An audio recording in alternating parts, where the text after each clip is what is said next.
Hello, I'm Erica. I'm Taliesin. And this is Gather Your Drama. Oh no.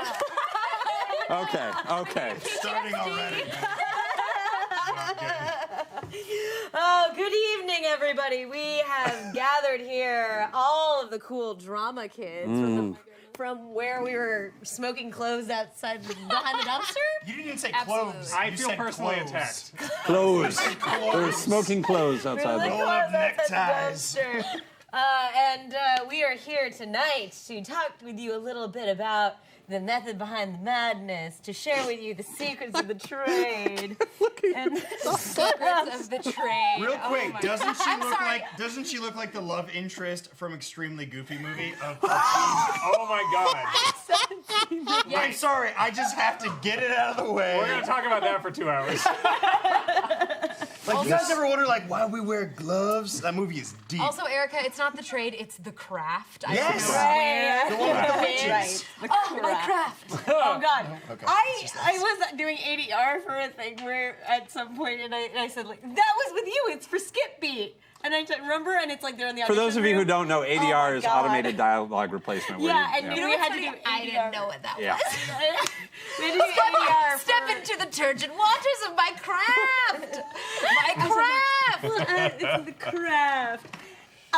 So we are not here to take things too seriously. I think it's you have to strike a balance. Literally, I someone think. in chat just said the craft is, to It's be Miss fair, a great Sunflower. movie. I love the craft. Oh, it's I Miss love Sunflower. being the That's craft fine. as well, so we're good. So Somebody's having a face for that, too, I mean, honestly, we are so fortunate to be friends with some of the most gifted actors in their fields, and so we wanted to gather a group of people with diverse training to talk a little bit about their experiences with acting, share some things that are helpful for them or ways of thinking about what they do, and yeah, This is this is brilliant. This is fun. This might do is it. one of those things where Exciting. anytime I have a conversation with a friend of mine who is not in this business, I start to explain the process of what one goes through to do voiceover, to do improv, to Right, do yeah. to act, and they look at and I get stared at like I'm showing a card trick to a horse,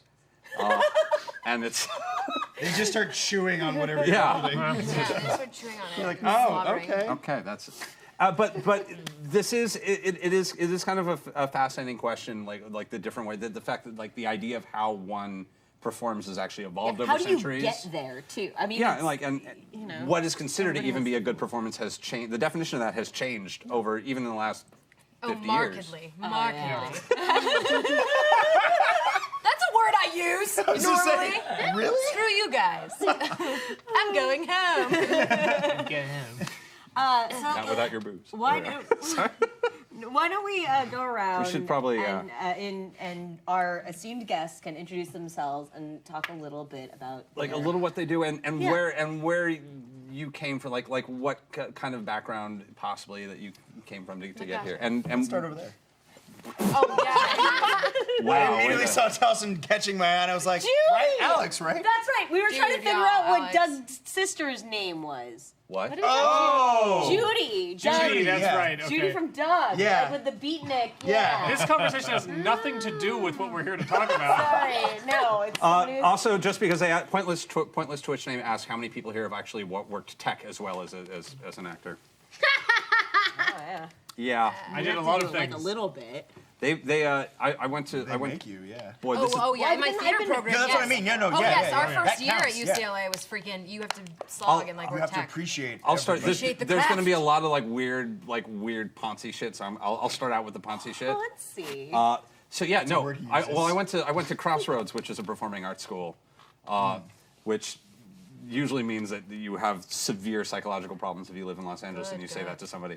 But they made all of the theater kids. There was no tech department. It was all just one. They made you do the whole thing top to bottom. That's awesome. Yeah, it was a really good. It was and you got little slips that basically got you out of tests and stuff, so you could actually go to your math teacher and be like, "Not today. I'm working on Godspell." I don't I have to and make then you columns. go glitter, you go pocket glitter, and then you jazz hands box step out of there slowly. The box step doesn't go anywhere. It all goes in a You circle. slightly move every time gonna say. Sorry, you grapevine? I don't know. Yeah, A traveling You'll just eventually promenade end up back waltz where you were. step. There You we do go. that thing that Sandy and Danny do, like that forward hip thrust thing where they move forward a little bit at a time. Tell me more. I'll accept that one. Tell me more. We There it were is. not allowed to sing copyrighted songs. I was in that Oh, show. sorry. anymore. Hi guys. Nope, sorry. All right, Anyways, so I will start yes, this yes, one. please. I will start this one since we are a bunch of actors on the stage, aren't we? My name is Salison Jaffe. I worked as a I was a hi, and I'm a Twitch Twitchaholic? this person. I'm Yeah. a recovering actor. Recovering actor. I started as a child actor, working in commercial, film, television, theater. Worked all the way into my teens before sort of pseudo-retiring and going into voiceover, which was, and doing a lot of animation and anime, and then eventually video game became a thing and went into that. In the meantime, did a lot of theater, did extra work, did everything in between, and eventually ended up here and also got to do my favorite thing I've done in a long while, which was something I want to talk about, is Dread, which was the Oh my God, the weird. yes. Yeah, we're gonna have to talk about Dread Oh my because that's God. It's weird because that's kind of the culmination of all the it's things that we've so ever been studying. people don't understand. Yeah, it's like a drug. People don't understand. It's a drug. They pay you for the first hit, and that's it. You're gone and addicted. Yeah, it's bad. Please continue.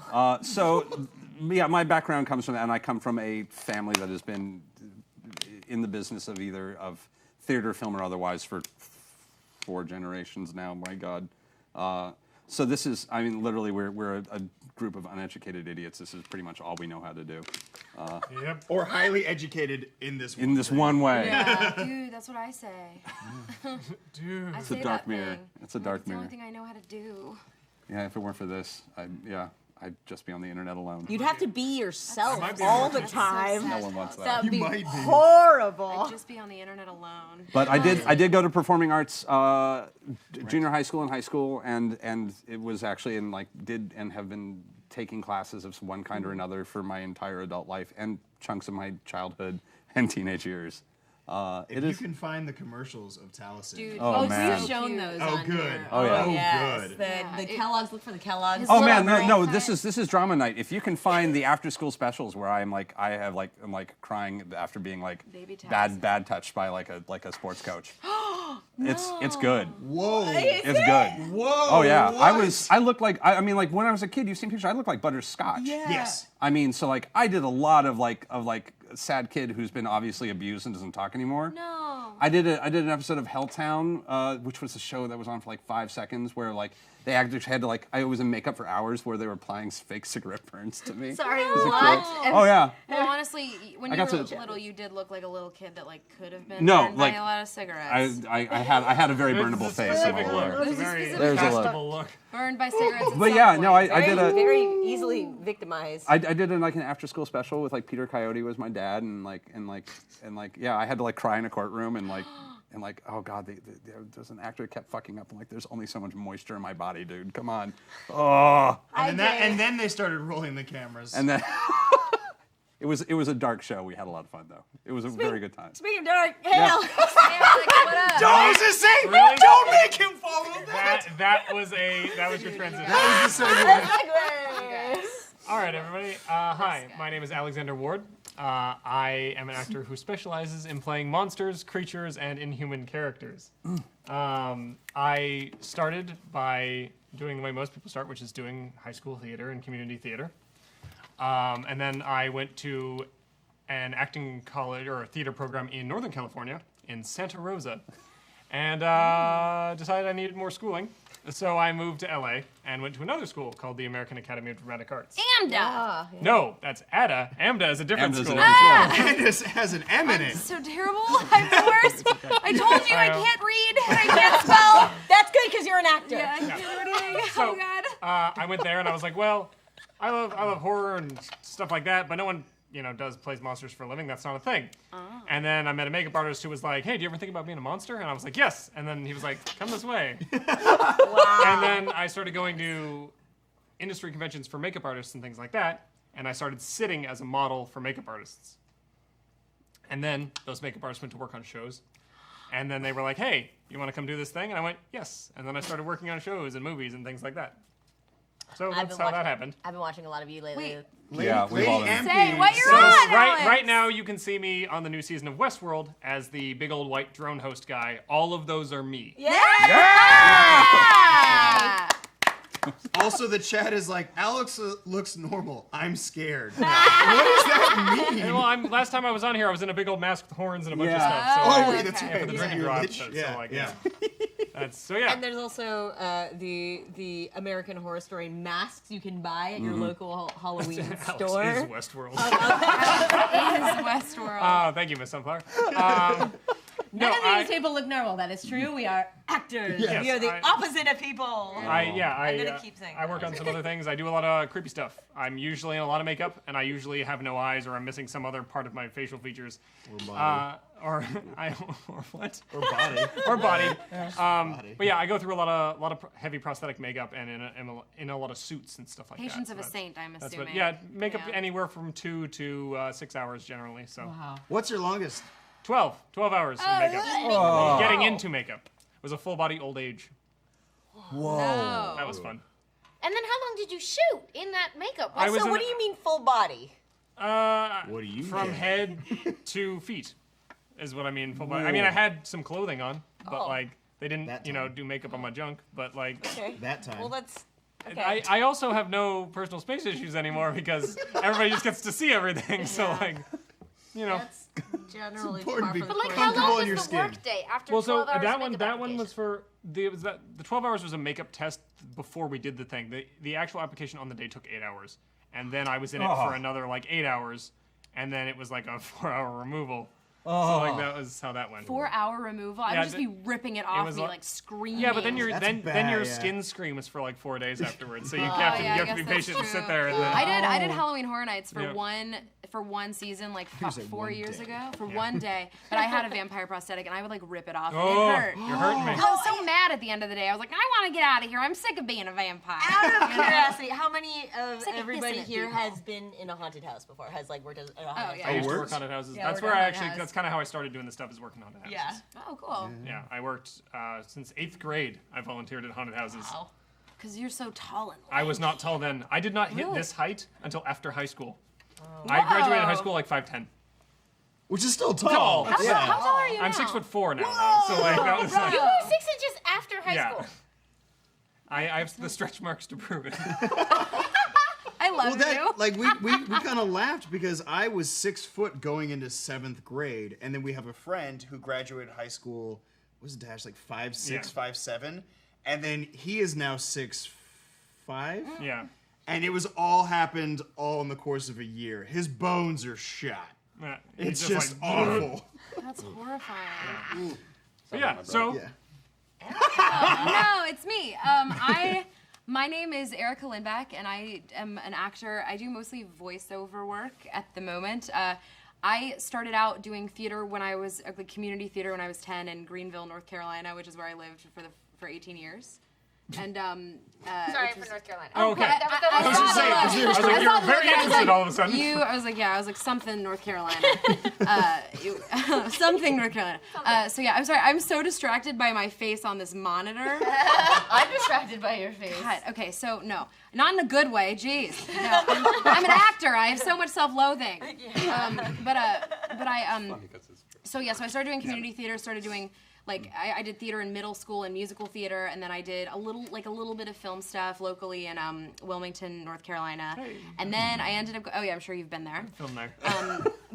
And then I ended up auditioning for a bunch of theater programs, got into UCLA, TFT, and went for 4 years, completed my degree, and yeah, now I'm here. I did like all this stuff. I did all like the Shakespeare festivals, and yeah, I did a ton of like improv training, and I did everything. It was like my entire life. It was my life. I mean, it still is my life. I guess acting's technically still my life. But yeah. You literally got to announce something today. Yeah! You literally got to announce something Yeah, today. I'm voicing Chitara and Wile E. Kit in the Thundercats reboot for Cartoon Network. Hey! I'm really Or should we say, excited. oh! Thundercats home! I'm excited. Yeah, it's exciting. Here I am. I'm here now. So, That's fabulous. That's wonderful. I'm excited.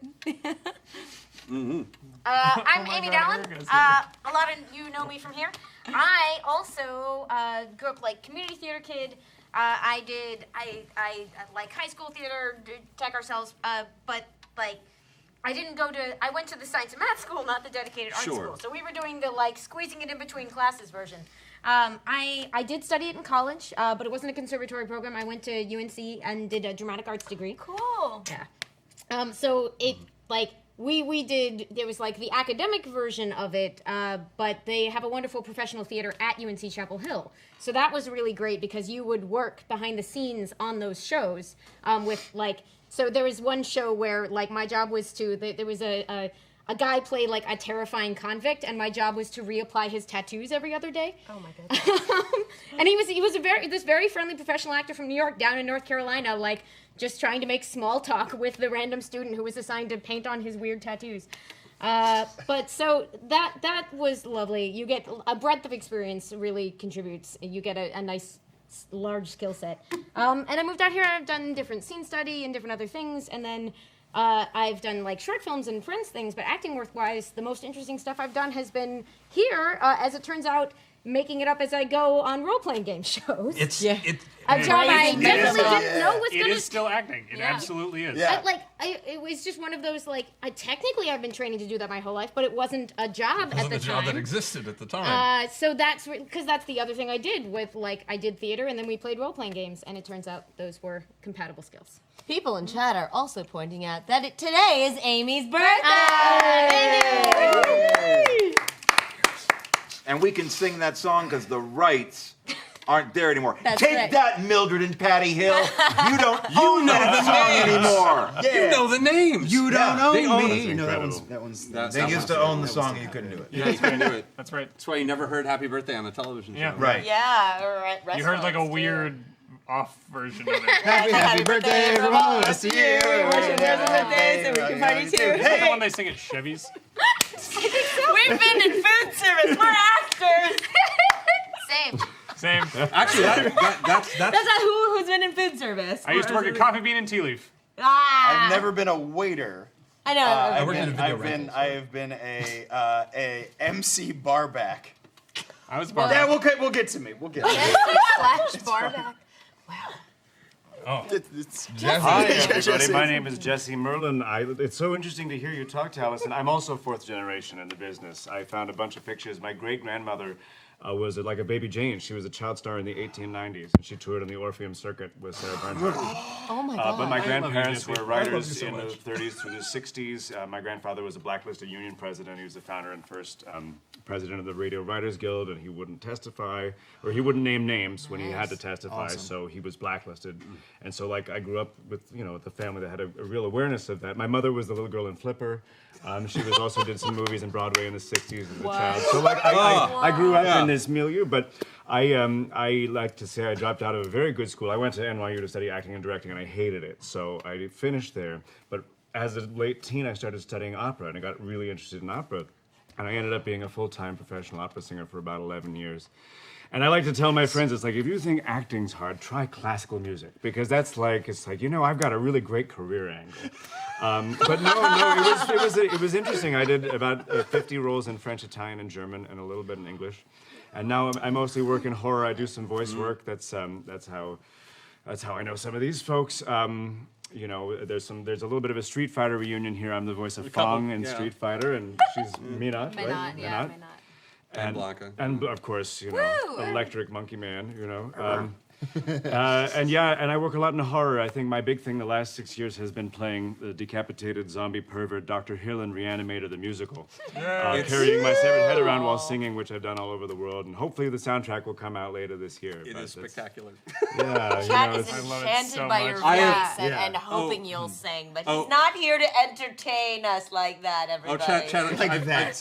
I've been waiting. I've been waiting for just the right moment. People are talking about they're having to fan themselves because of Yeah. your voice. It is. Oh, you're so Yeah, kind. like get me my smelling it's like salts, take me to the fainting I kind of couch. took it from my old voice teacher. That was like, I don't actually like singing. I just do it for money. It's like you do something long enough and you start to hate it. But no. I mean, singing can be joyous. Most of the work you get in LA singing is like liturgical, which is really tedious. But then there's concert work and so now I'm song and dance and voice and and I'm very interested to hear you talk about your Broadway pedigree a little bit. We've got another song and dance man right I had here. a at the funny end of feeling. the- I was very the excited end that of the two of you list. sat next to each other. Hi. Hello. I'm everybody's pal, Darren DePaul.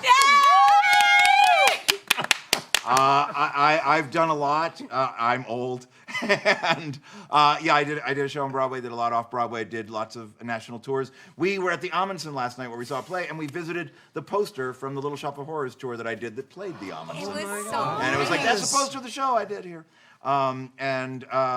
Let's see, what else have I done? I did TV. Matt Mercer found a horrible movie that I did in the 80s that I will not discuss. But my dear friend Matt was like, I found the trailer of your movie. I'm like, no. goodness. I had a mullet. I was a detective. It was awful. Chat will find it. Chat will Find it. definitely Chat. find it. It's got Oh, two absolutely. names, so I won't find it. You're not old, you're Stop giving well them loved. Now I do. That's what the chat said. What? You're not old, you're well loved, says chat. Okay. Okay, that's Doesn't nice. help the knees, but But I miss being on Broadway, but now I'm here and I do some voiceover for games and animation. A lot of cool stuff coming up. I do commercials, and I think pretty much everyone here knows what I do, because you guys have been very kind to me, and it's always a thrill to be back. Hi. Schooling was one thing I was. Yeah, you had a performing arts school. Yeah, I that did a was the- lot. I was a year at the Burt Reynolds Institute for Theater Training after college. It was a program in Florida. That's where I met Matt's mom.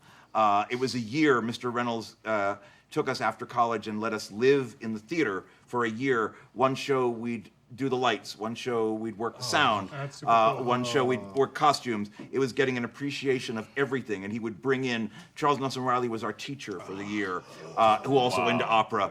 And Dom DeLuise would come by, and a lot of, this was the 80s, so some of the stars would come by and just teach us. We were Bert's kids. Sally Field came and gave classes. And it was really, really, really special.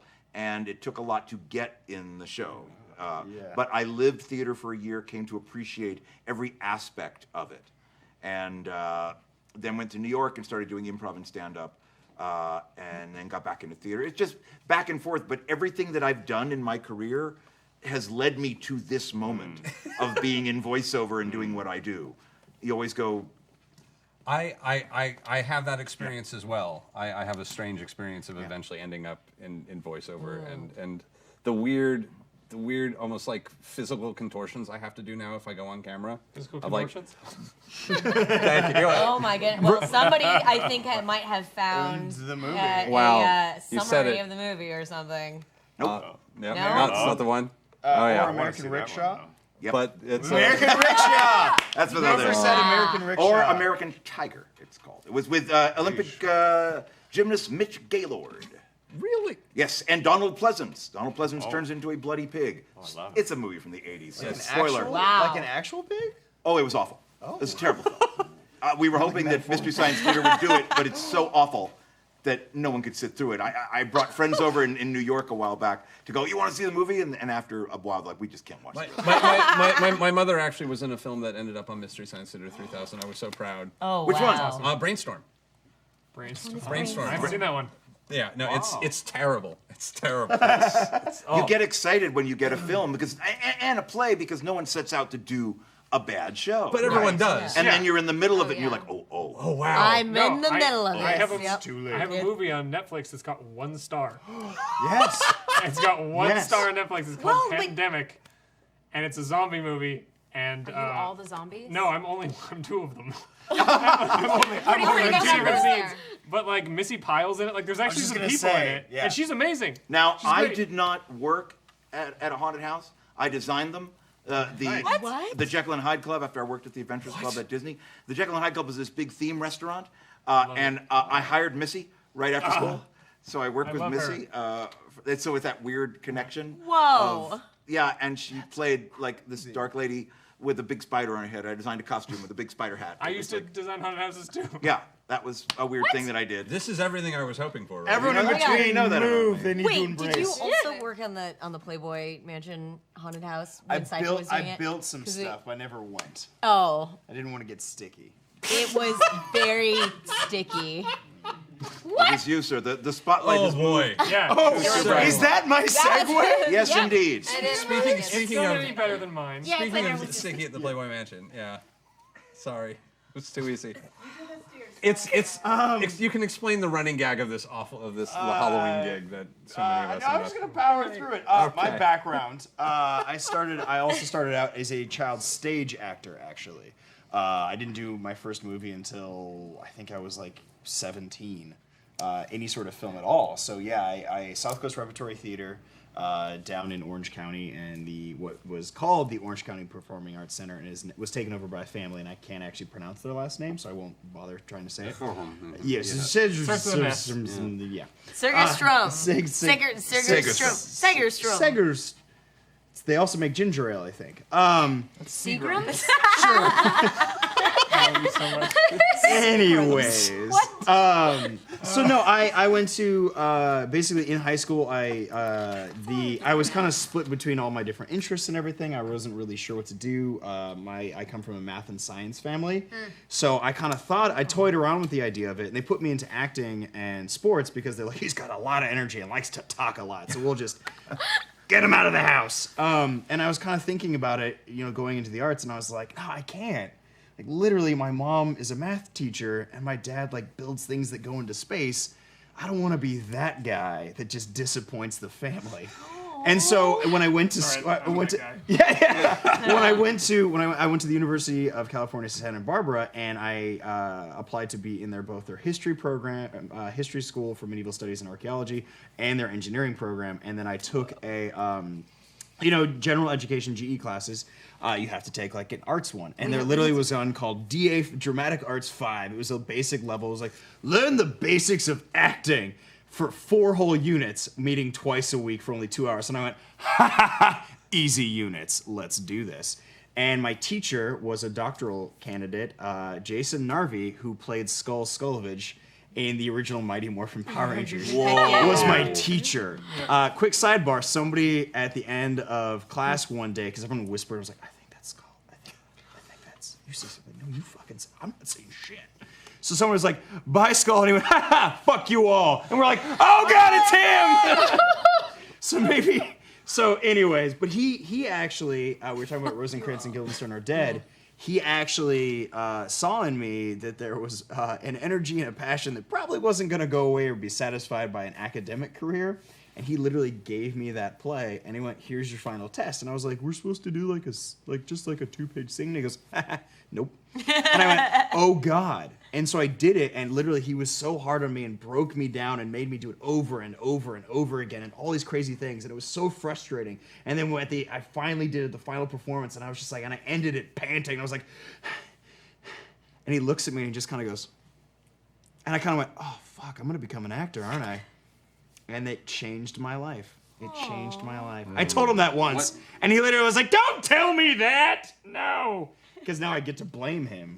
If I starve. But yeah, it changed my life, and I ended up going into luckily enough, they had a BFA program conservatory there, and I got into that and went through that. But college, you need a job and everything like that. I come from a very hands-on family, so I actually taught the scenic practicum. So how to build sets and power tools, and only got injured a few times by students. It's good times. But our program, did they try to hurt you? not on purpose. We were very clumsy, very clumsy. Actors are not usually, just like you see a dancer being like la la la, and then they walk off stage and they just fall down a set of stairs. This is accurate. Yeah, that is Yeah, absolutely very accurate. When you know and you're thinking about it, you're great, and then just walking through life, you're gonna die horribly from something really dumb. I broke my leg in the undie run at UCLA. Oh my God! Case in point. Wait, I had to Case in explain. point. Okay, so the I had to undie go to the run. medical center in my bra and underwear with a broken leg. You Fibula. probably got front of line.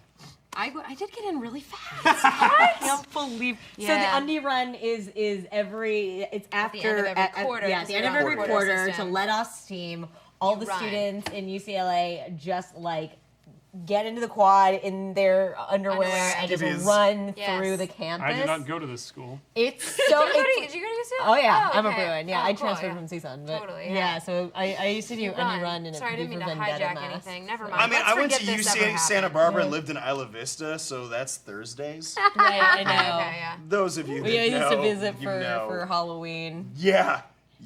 Kids. Yeah. Yeah, that is the worst hangover of my life was in Isla Vista. I lived on Seville.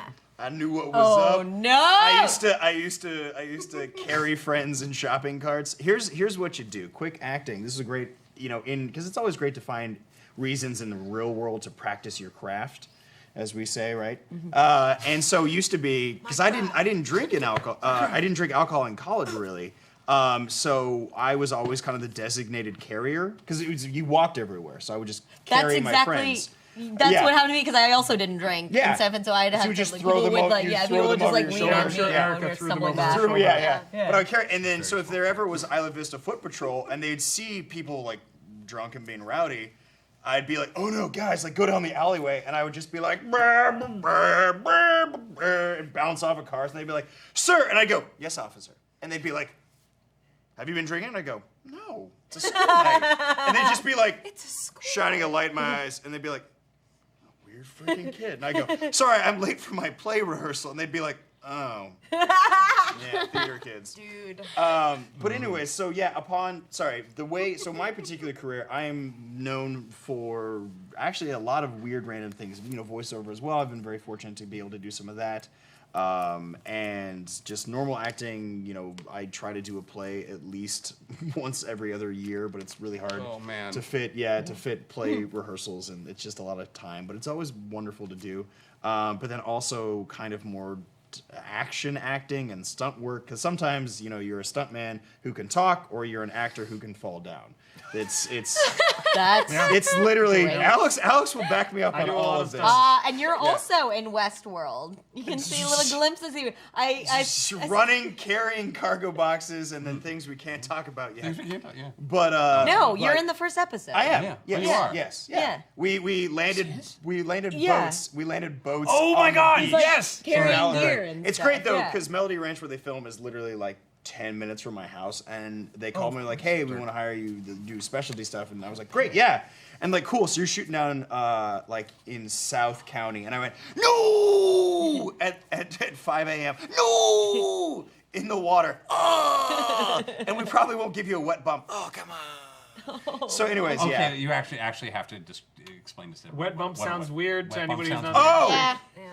touche. When you, oh boy, that's a. Yeah, you that's just a- said that out Okay, loud. so bumps are also called adjustments. So basically, in your paycheck, if you have to do anything that's above and beyond what is normally asked of an actor that necessarily wasn't in the job description, which means if they fill a room full of smoke and you have to sit in there for a long time, if they're spraying with water, if you film overnight, like an entire overnight, if you have to take off your clothes, any and all of Nudity bump. those nudity Nudity bumps, bump. Like a nudity boob bumps. Booty What? bump. Yeah, like a booty Like a bump. Booty bump. boob bump. Boob booty bump. Yeah, there is, and I it do is. the overnight crotch one a bump. lot. That's Yeah. what. That's the union. Different unions and stuff have different. Smoke bump races. is definitely is a good Smoke. If you use your own wardrobe, a lot of times I get Yeah, that a wardrobe lot. bump. Wardrobe.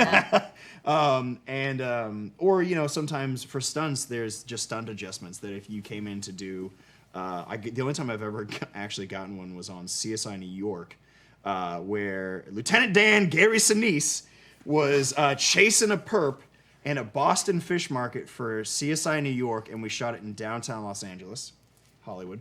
And he's supposed to be running and chasing a perp, and there was only 4 of us utility stunts, and we played in the same chase sequence 6 times. They just moved us down the line. God.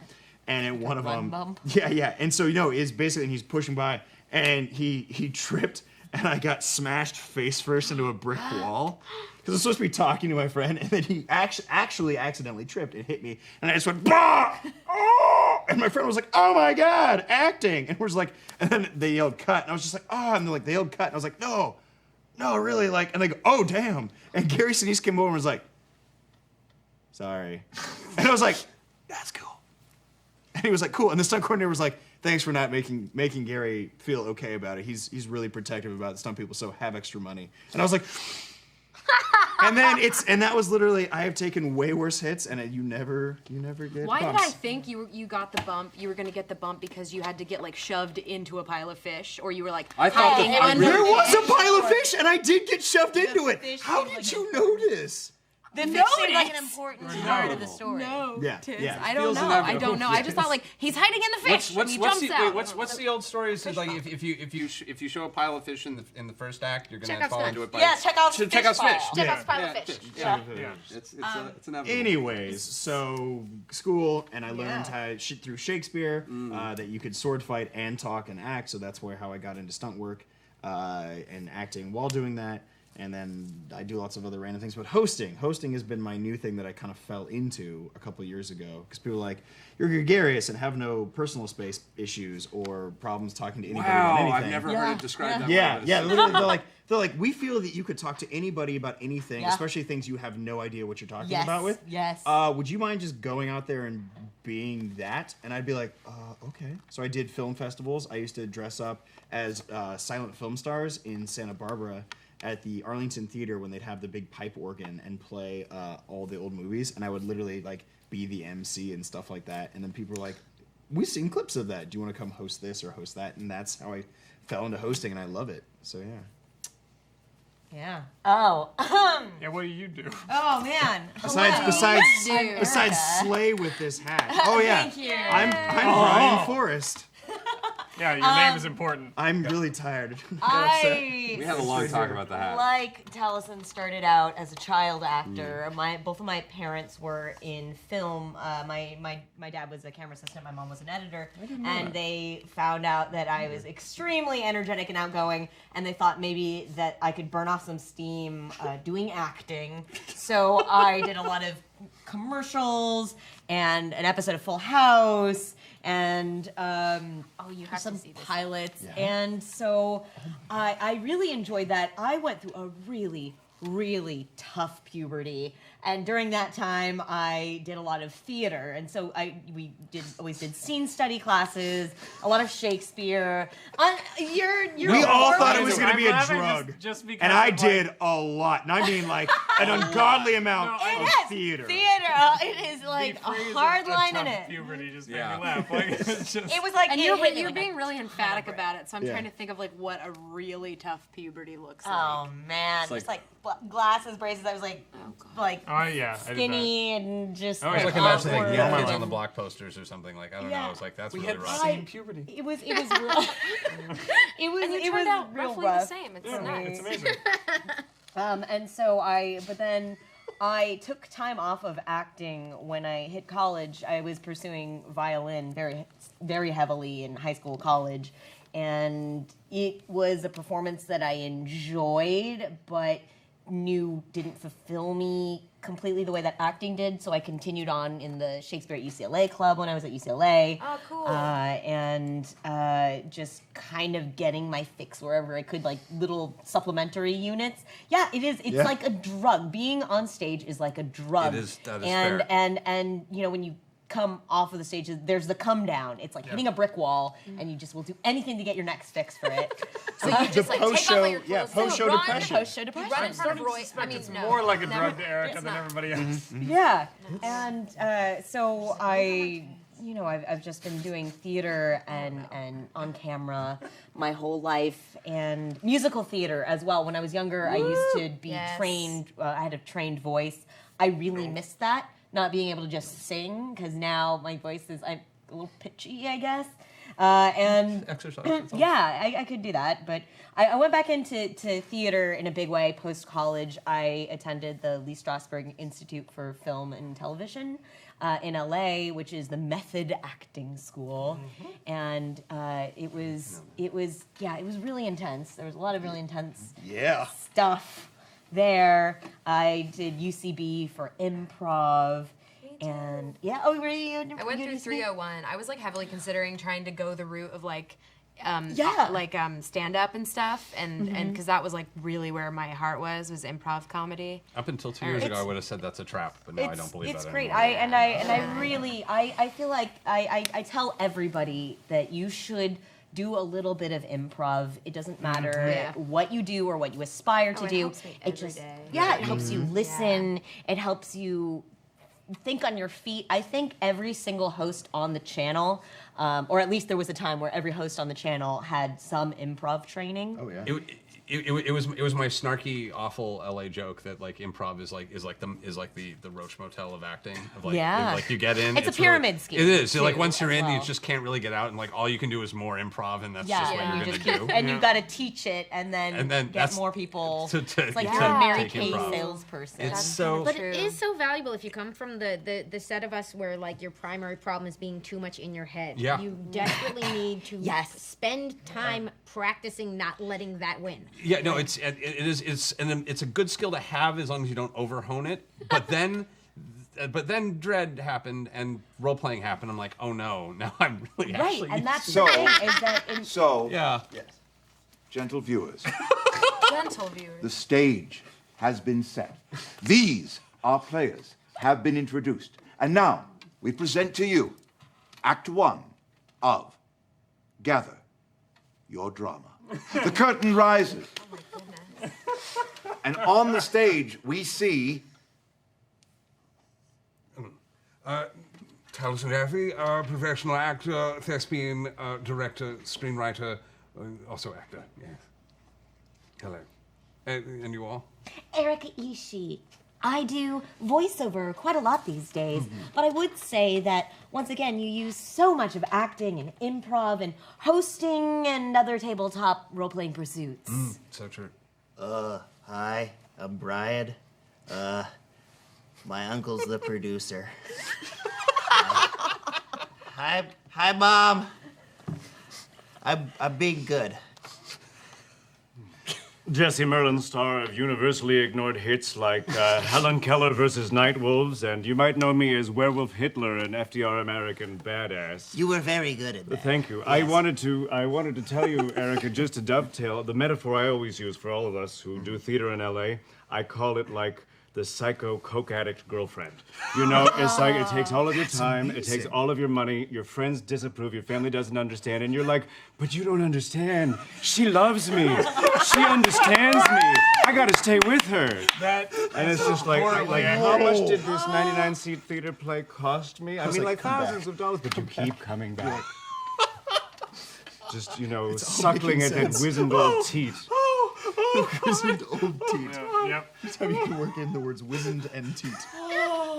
I'm Amy 5 Allen, minutes, and I like to apply all of the various skill sets to what we do, mostly until the last few years for no money at all, which is a great way to hone your love of things. It's been really fun to see the other side of it. Bless you. Because unlike some of these multi-generational folks, I came from engineers and teachers and still barely believe that this is a job, and I'm literally doing it.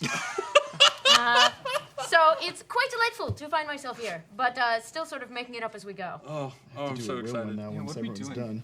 Oh, my name's Erica Lindbeck, and I'm here for the audition. I was told there was a theater here.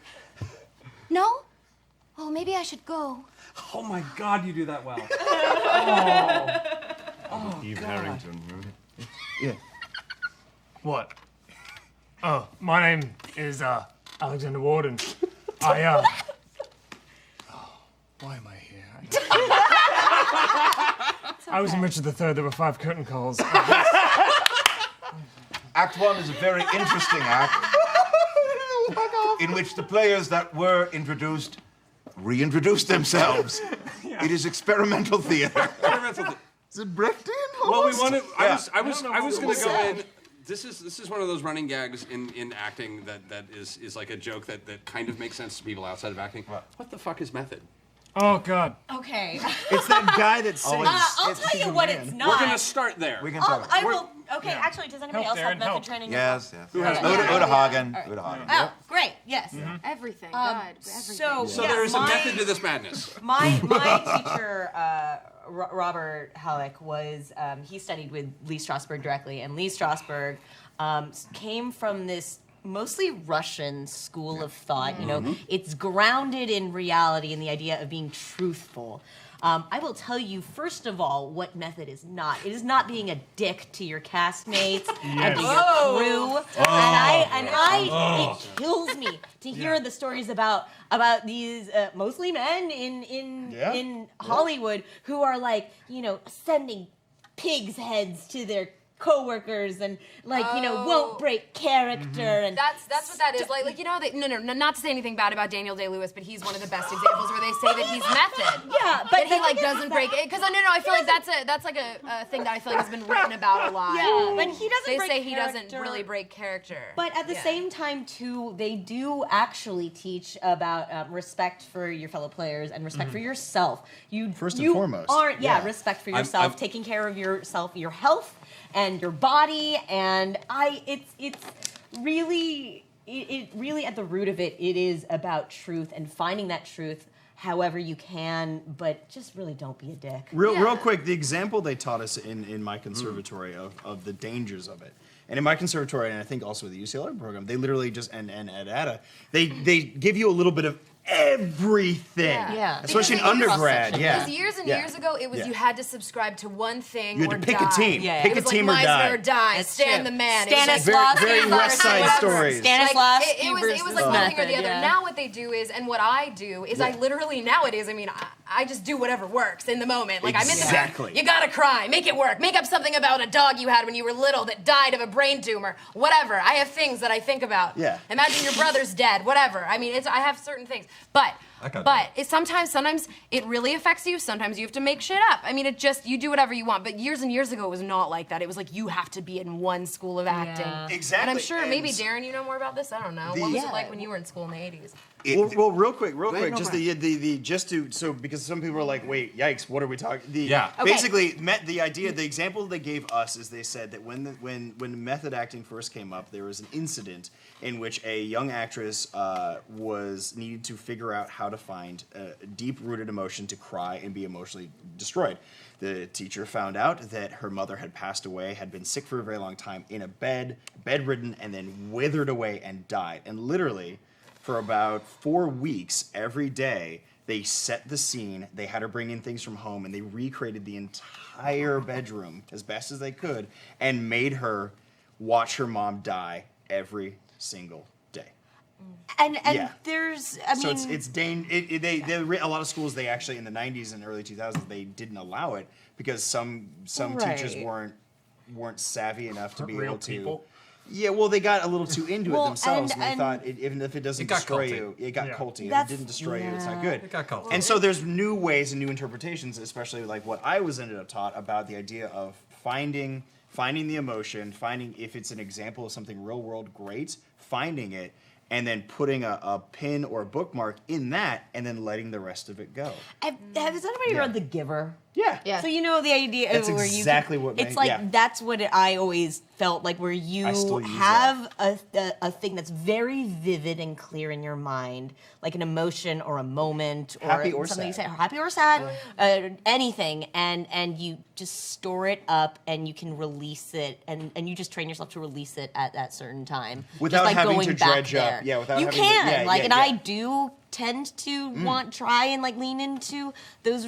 I feel like I'm a better moments. actor if I do sometimes. Yeah, sometimes you Yeah. can get there easier, but also like the aftercare is important, consent is important, and just consideration I feel is very important. But Darren, what was your what? We're having a different conversation here. That's where I was going with that. Yeah. Well, there were problems with that.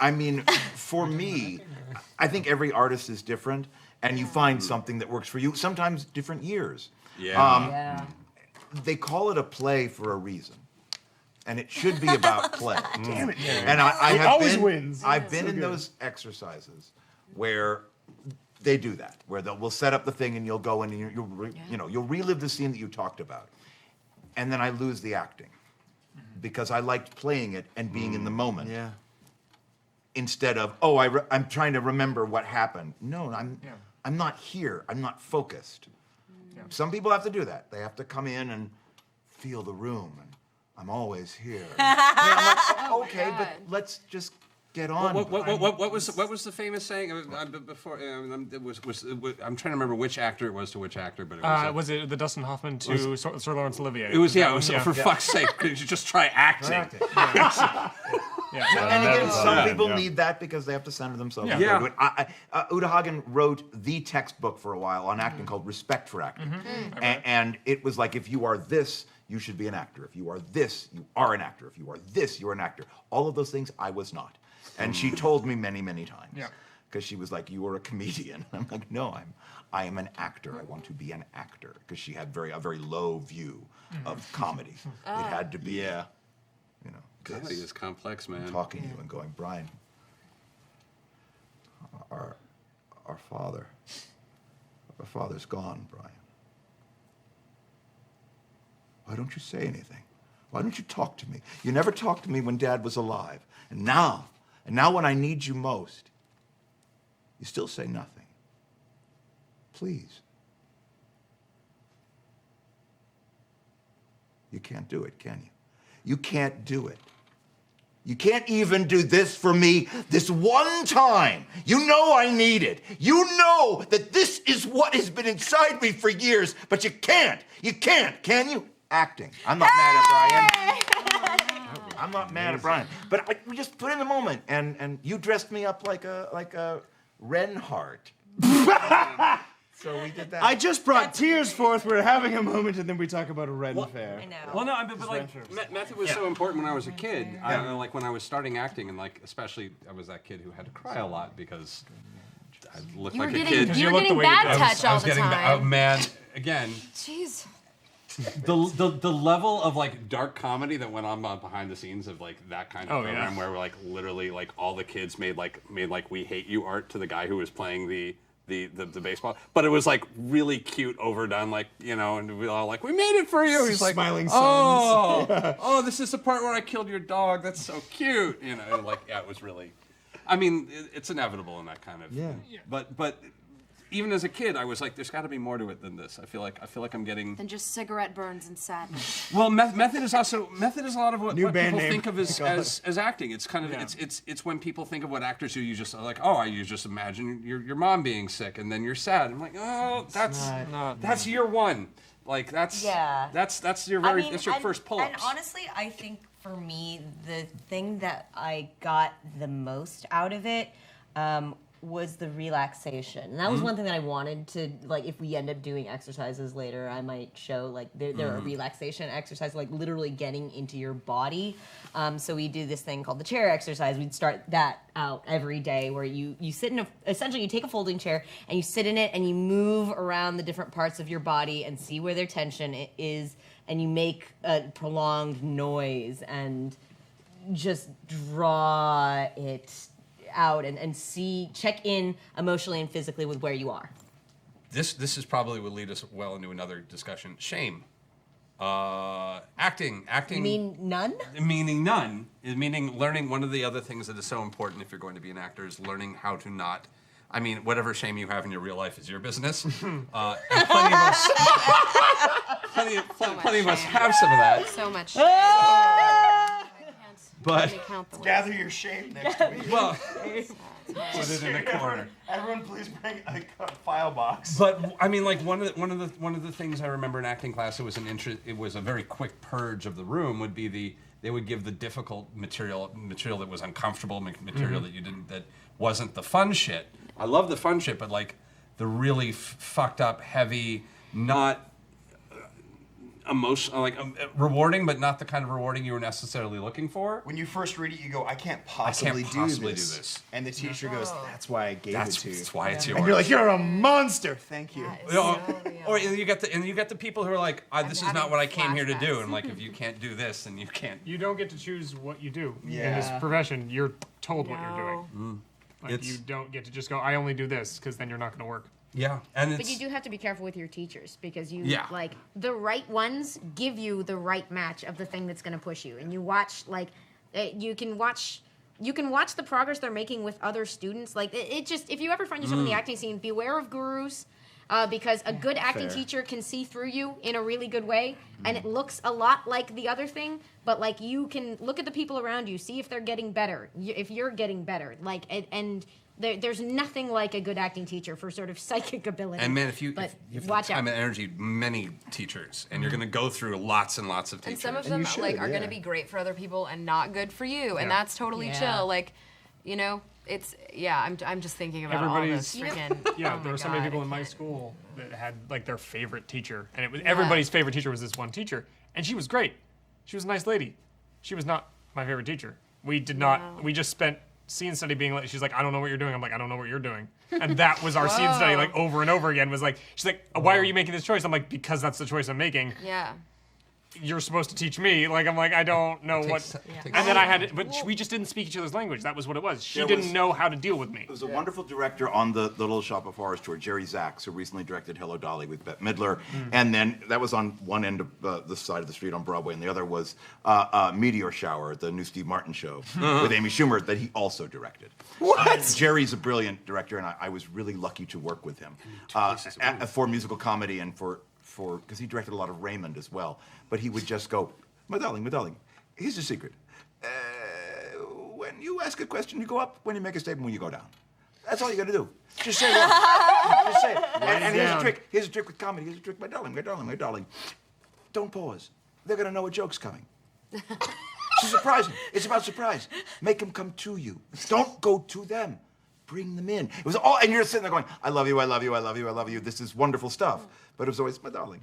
I watched On the Waterfront recently. Yeah. The original, and I was watching some stuff about what? No, nothing. I was like, is there another one?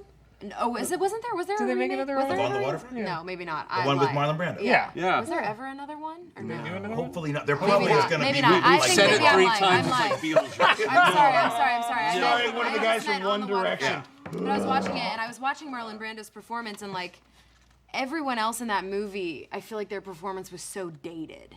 And Marlon's performance, I could rip out of that film, put in a 2018 film, and it would read, and it would be beautiful, and it would be It was a timely. very modern And performance. I was reading about like just his process and stuff. He was talking exactly about that. He was like, surprise them, bring them in, don't do what's expected, and all that stuff. Playing the opposite is very important. Yeah. Totally. And they don't let us do that a lot of times in voiceover because they're Yeah. like, well, this is what's expected. Working And on you'll it. do that. Sometimes you get it, you get one in. Yeah, But yeah. I love that when it's like, that's the third take. Yeah. Is you just play the opposite and they go, oh, I never thought of it that way. Yeah. Yeah, because that would be the surprise. Yeah. And that's what I love to do in theater. It should be that. That's what we saw last night with Soft Power, which was this amazing play that continued to surprise us. A play with music and just Yeah, a broke. musical within a play, they called it. It's yeah. the new David Henry Huang play. Janine It's Tesori, who so also did incredible. Fun Home. It's- And Fun Home was great. Oh, Fun Home was yeah. great. Did you see that at the Amazon? I saw it on Broadway. Oh, okay, you saw that. Oh, that's right. Yeah, at Circle in the Square, one of my favorite places to see. Yeah, no. Sorry. No, I love it. It's so good.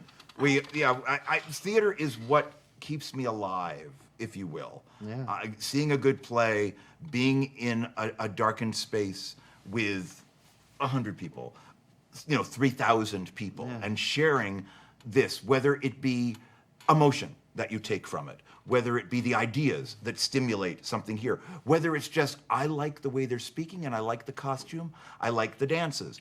You're taking something from it. There were things last night that just spoke to me in ways that the story got me, but I was like, that's in my life, and I was thinking of this, And I know it spoke to you in a lot of ways too. And Yeah. that's what theater, entertainment, film, television, voiceover, opera, that's what we set out to do as artists. That's what we're doing here, is kind of reaching through to you guys and making a connection. Not literally, for the love of Pete's Dragon.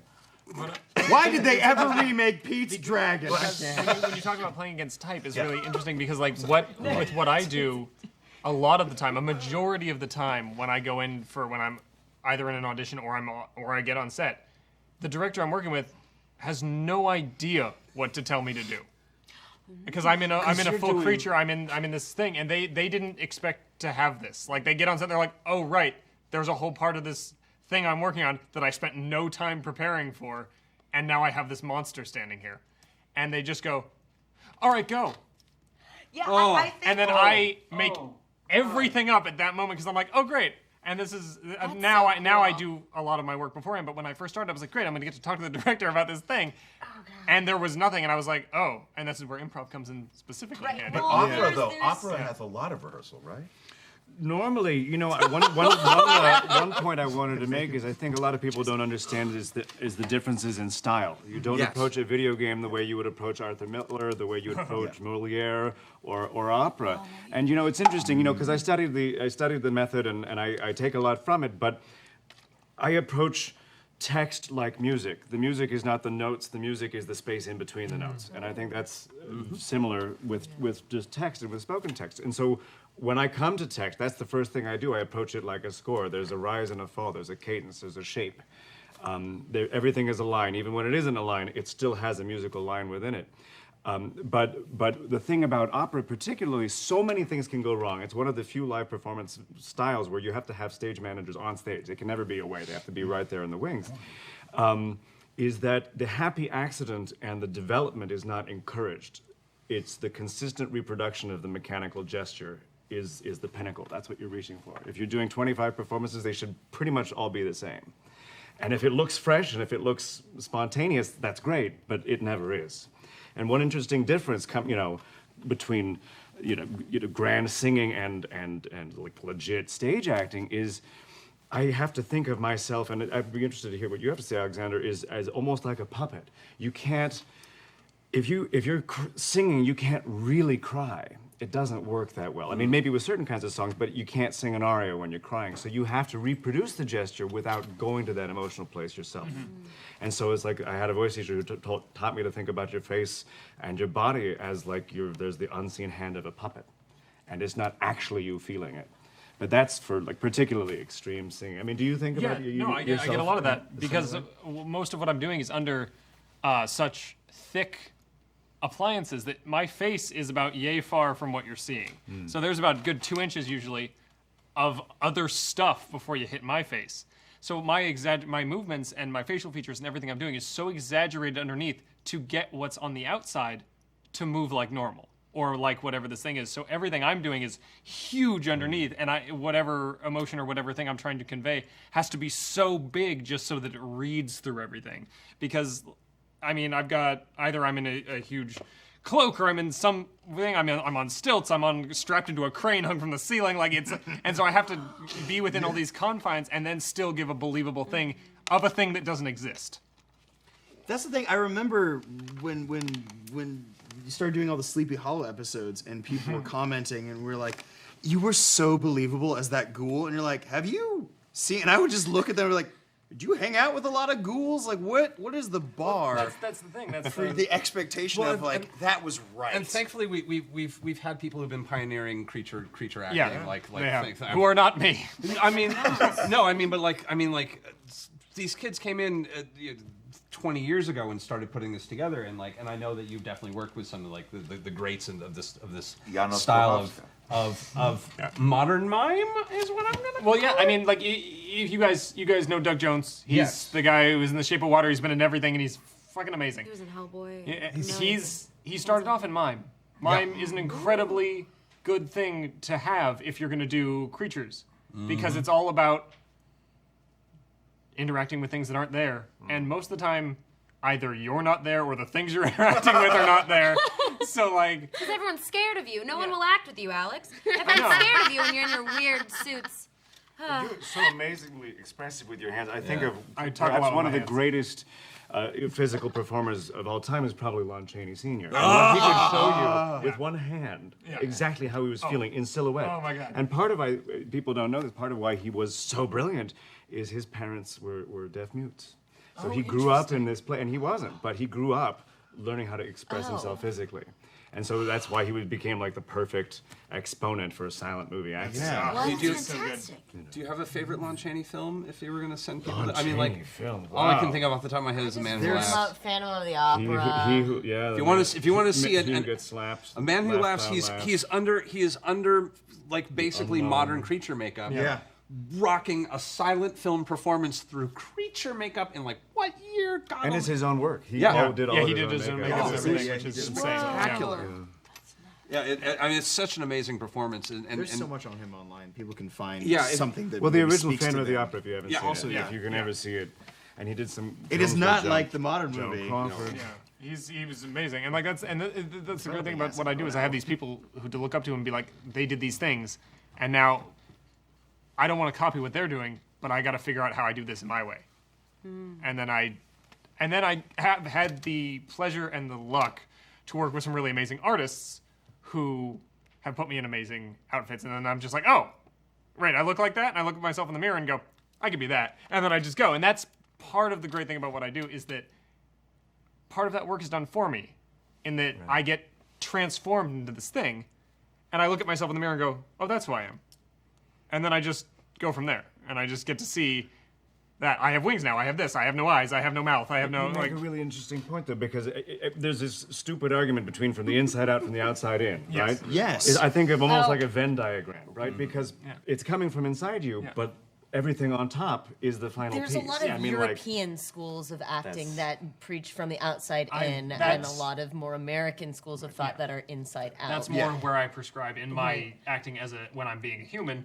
and as a monster as the outside in. Really, once I'm in the outfit and like whatever I'm wearing, I go, okay, now I feel like this person. Right, yeah. Now I can be this person. And everyone, I think, deals with that, especially anyone that's ever in a program and did any sort of period or dated play, even if the play wasn't supposed to be. But they always give you your shoes. If it's not normal shoes, they give you your shoes or when we were doing Moliere and stuff like that. A lot of dudes, a lot of the dudes had really big walking sticks. That is not something we use on an everyday basis, so they would hand them to you. Speak for Yeah. yourself. I played a lot of men actually when I was doing like musical theater, because I always wanted to played the dudes because they were. I always more played exciting. boys as well. Yeah, and I all loved throughout it. It was Shakespeare so Musical, fun, they like give just the you boys. physicality. But yeah, I remember I called it my pimp cane, which probably today is not a very apt way to talk about things. But I had this big cane, and then I came in and told everybody I had a mustache. But they- and yeah, I you- posted it on Twitter. I posted that picture. My mom has it framed in our house. When you walk in, oh my god! And I was Moonface Martin in Anything Goes. I was gonna be Reno. My high school theater teacher wanted to cast me as Reno, and I went and I was like, "Do you have someone good for Moonface? Because I want to be Moonface." And they're like, oh. And she was like, "All right, Please stop sure." yelling. Yeah, And she was like, yes. "Stop screaming." I remember like I the used blooper. my UGG boot as a gun in the scene. I went and grabbed it, and I was like, "All right, let's do this." I'm sorry, that was an outburst. you. That's amazing. But I got Tartuffe. Oh, One thing that you Tartuffe. learn, or you should learn, is how to be director-proof. oh my God! Act 2. Well, Act 2 now commencing. Here we go. Cut to the. Yes. You're like our narrator for like our own version of Into the Woods. I apologize. Oh, We I used had to do a show right here in this chair that was our corner, so I'm Yeah, no. having flashbacks to last year. I'm Early highly mornings of going, remember when you hosted a thing?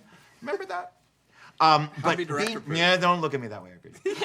Being director-proof does not mean being disrespectful, but it's knowing how to get your performance. And a lot of times in theater, the director, yes, they have the eye. There's someone sitting out there. They have the whole stage picture. But like you said, you can be thought of as a meat puppet.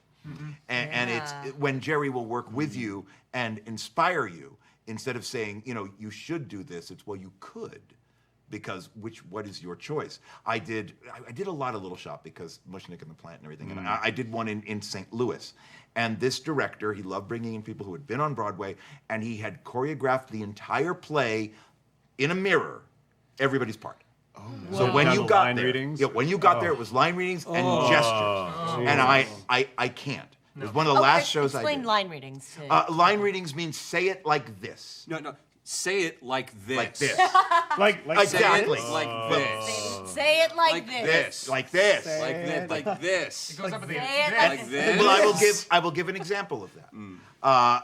In the Mushnick and Son song, Great song. everything is falling apart for Mushnick. Seymour is probably going to give up the plant, whatever. Yeah. And Mushnick needs that, and it's a very minor key at the beginning of the song. I know we can't sing it, but he runs in the door and says Seymour, slams the door, and then asks the question, "How would you like to be my son?"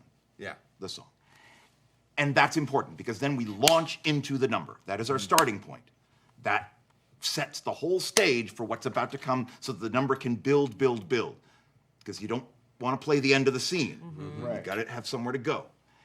And he went, all right, so you're going to come in and you're going to go, how would you like to be my son with your hat? And I'm like, no. how would you like? And I said, and I was very bad because No. everyone's like, you're so nice. I'm like, please Yeah, see me in no. theater. I was like, I'm not doing that. It's like, yes, you are. I went, no, I'm just going to ask the question because then we launch it. And he's like, how would you like to be my son? And I was like, there's no way. There's no way. And, you know, they called my agent. I never worked that theater again. And I couldn't because that's the way they worked. Yeah. And that was not being director proof. I should have taken the note and said, oh, I have another idea. Could we try this? That's a smart way of dealing with a director instead of, no, you don't. Let me try something. Yeah. Let me try something. Let me try this. Could I just ask the question? Ignorance is also a great thing. A lot of times, especially nowadays, doing a lot of the hosting stuff, and they'll give you very stilted scripts or scripts, and you're like, humans do not communicate in this fashion. Just give me bullet points. They're like, no, stick to the script. And I get to luck out and be like, oh, sorry, I'm dyslexic. And then I'll do it. I am dyslexic. That's though. a game changer. Game changer. So I'll do it. I'll do it actually quite a bit.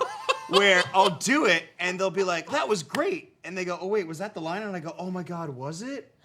And they go, well, it's fine, that was great. Oh my God, that is the most brilliant thing I've ever heard. Yeah, This has changed my life. So because literally, any sign of disrespect, there is a hierarchy. Everyone is worried about their own career. Man, about there's a their own chain vision. of command. Yeah. For It sure. is, yeah. It is almost. It is militaristic in the artsiest of the producers nodding at me. It's Right. the What did I do this time? I do wonder if we should clarify that, like, the objection to line readings is not just that sort of we like to be independent and do our own thing, but that you can. It's almost impossible to do your best work when you are trying to reproduce a rhythm in that way. Yeah. So it they is will be impossible. disappointed by the results they get from you. Yeah. Like, To interject, if I've done a take 10 times and I'm not getting it, I was just give about me to a say line that. reading, please. Sometimes Because it's a to me- shortcut. Because to I'll me, do it twice and it'll just to be, me- just tell me how to you me, want it's it. just a translation of intention. That's literally it. That is how I view line reads. I actually have a pretty lax view of line reads. I don't want to line read for it because I would suck. I would have to be a sucky actor to get a line read every time. But if I've done it 10 times, no, I'll literally, if I'm not getting it, if I'm just not, I'll go, hey, can you say it how you would say it? Okay, I'm gonna put on fine with that. director hat for a minute. You I'm don't gonna have- direct things. What are you talking about, Taliesin? You're a hack, and you'll never work in this town again. That is, to be fair, very true. We had a lot of fun on that show, didn't we? Oh God, sorry, I was just Yeah. flashing back. That was a good show. I'm just thinking of On the Waterfront. I want to know what happened to my brother. Oh my God. you do that voice so well. I know. Yes. I will say, as a decent director should feel like a line reading is a failure on the director's part. If you get to the point where you have to give a line reading, it means I have not communicated my desires in a way that would translate to anything that the actor is thinking about, which means that I'm not communicating properly, which means I've fucked up and I've hit an impasse, and this is a failure on my part. The thing the reason that line readings make for bad films and bad shows, and there are movies that are perfectly good movies where you can kind of see that everything was a line reading, and it's fine, but you can. Clerks is a great example of a good movie where everybody is literally just doing what Kevin Smith told them to do, like saying it exactly the way, because it's just him in everybody's mouth. Yeah. Well, I And- mean, that's true of most. And then they rolled cameras. God. am I the only Wait, Amy, one? it's her. Yes. It's her Be birthday. an adult, Yeah. Amy. I'm grown up. There's an honesty. You always get the sense of what you're seeing is somebody who doesn't entirely know why they're saying what they're saying. And if I have one fucking rule when it comes to this shit, is that you have to know why you're saying what you're saying, even if you have to make it up. You have to know. There's a reason you are saying it, because otherwise you would shut the fuck up. This is this is a whole thing. Things, by the way. We might. I mean, this might be a thing that we do. Yeah. We're doing pretty. Things. We're 10-15. Real quick, just to, yeah. when we were talking about all the other stuff, I remember at the end of my program, before we were released into the wild, one of my favorite teachers said, "Now remember, when you get out there, stop acting."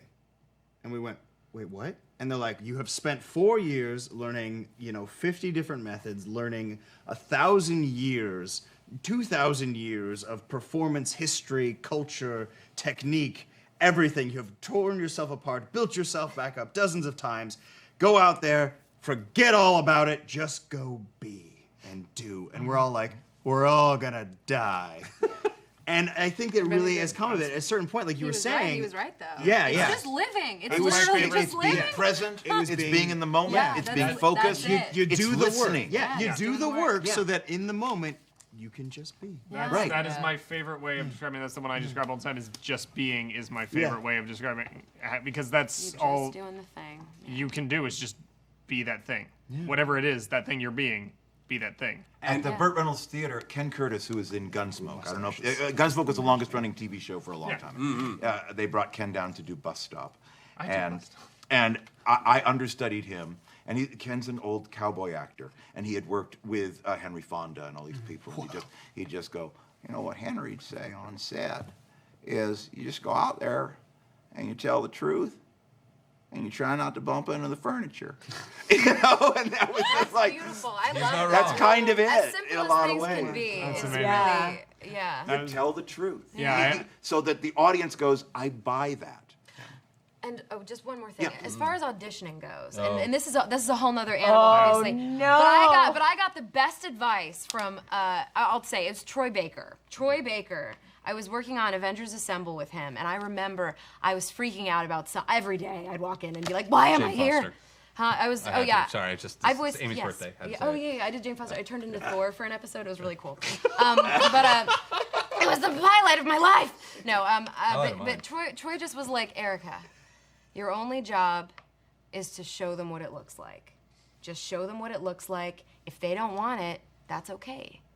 But you just show them what it looks like. And it was simultaneously a burden and very freeing to get that. And I was like, oh my God, I just have to be the thing. Yeah. It doesn't matter if I get it or not. I just have to be the thing. I have to make a fleshed out thing from this piece of paper. Make some for decisions. voiceover specifically. And well, actually, I guess yeah. But that's your time Physicality, to act. everything. Yeah. And it was just so beautiful, and I started booking more work, and I was like, because I would, if I felt like I wanted to, because I have a heavy improv background, like if I wanted to add a little thing here or there that I thought really, well, I wasn't even thinking about it, you just add the things, and it was like, I was like, God, I feel like a wolf, like I just get to freaking roam and like be the thing, and it has helped me so much. Confidence. Oh my God. Confidence Yeah. is very big in what we do. Yeah. It was just instead of trying to do the thing that 98% of everyone else is gonna do, you do what you do. I Because found no one else can do what That's- you. It sounds so That's cheesy, why I but have a it's so career. Is real. I just did what I Yeah. did, and then the people were like, "Oh, no one else does that." Like, they were like, I Yeah, feel like exactly. the times that have gone the best are when you're having fun. If you're not having fun, Oh, yeah. Even if it's excruciating, tearful fun, it's just not The best work is play. translating. As like Darren said, it's play. yeah. Well, the German word for actor is Schauspieler, which literally means look player. I mean, it's just like look at that guy who's playing. Like, look at me play. That's I awesome. love that. I wanted to Actually, ask they're all before we get to the lines. I had No. just to divulge a little bit about what a hack I am, and I wanted to a little bit of inside baseball. I'd love to hear if anybody else has things. I have man. A movie I'm very proud of right now on Netflix called Beyond the Gates. It's a haunted VHS video board game movie. And I played, and my friend wrote me this nice part, and it was like, oh, this is great. This is an important role. I'm kind of a sinister curio shop owner. Oh, this is going to be about 60 seconds. Well, that won't do.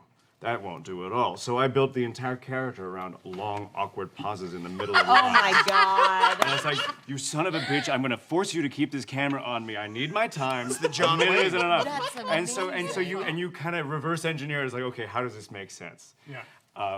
And so that's like one of my more recent things. It's like, oh no, 60 seconds isn't gonna do. Let's try and get to 120. Let's try and get to 180. But do you know Akim Tamirov? Akim Tamirov was a friend of my dad. Akim Tamirov was a Russian actor. He was blacklisted. And he was very big in film, and then he got blacklisted, couldn't get work. He finally got work in a movie. They gave him one line. They're like, you're going to be the hotel manager, and your line is, do you want a room? We're doing you a favor, Akim. This is a big favor. And he was older, so he decided, who am I? And he had a cat, and he wore a certain thing, and he stroked the cat, and he said, do you want the room? And everybody was like, oh, the hotel manager in that movie. I want to see more of them. Because it was real. It was honest. It wasn't just, do you want a room? You know, a complete performance. it was a performance. Yeah. It was a person. There was a fully history. fleshed out character. That's yeah. method. What's the history Totally. behind it? Like you with your pauses, you made a choice and then you justified it. Yeah. So Yeah. yeah, you get it. Great. Honesty. It's like, Being in the moment.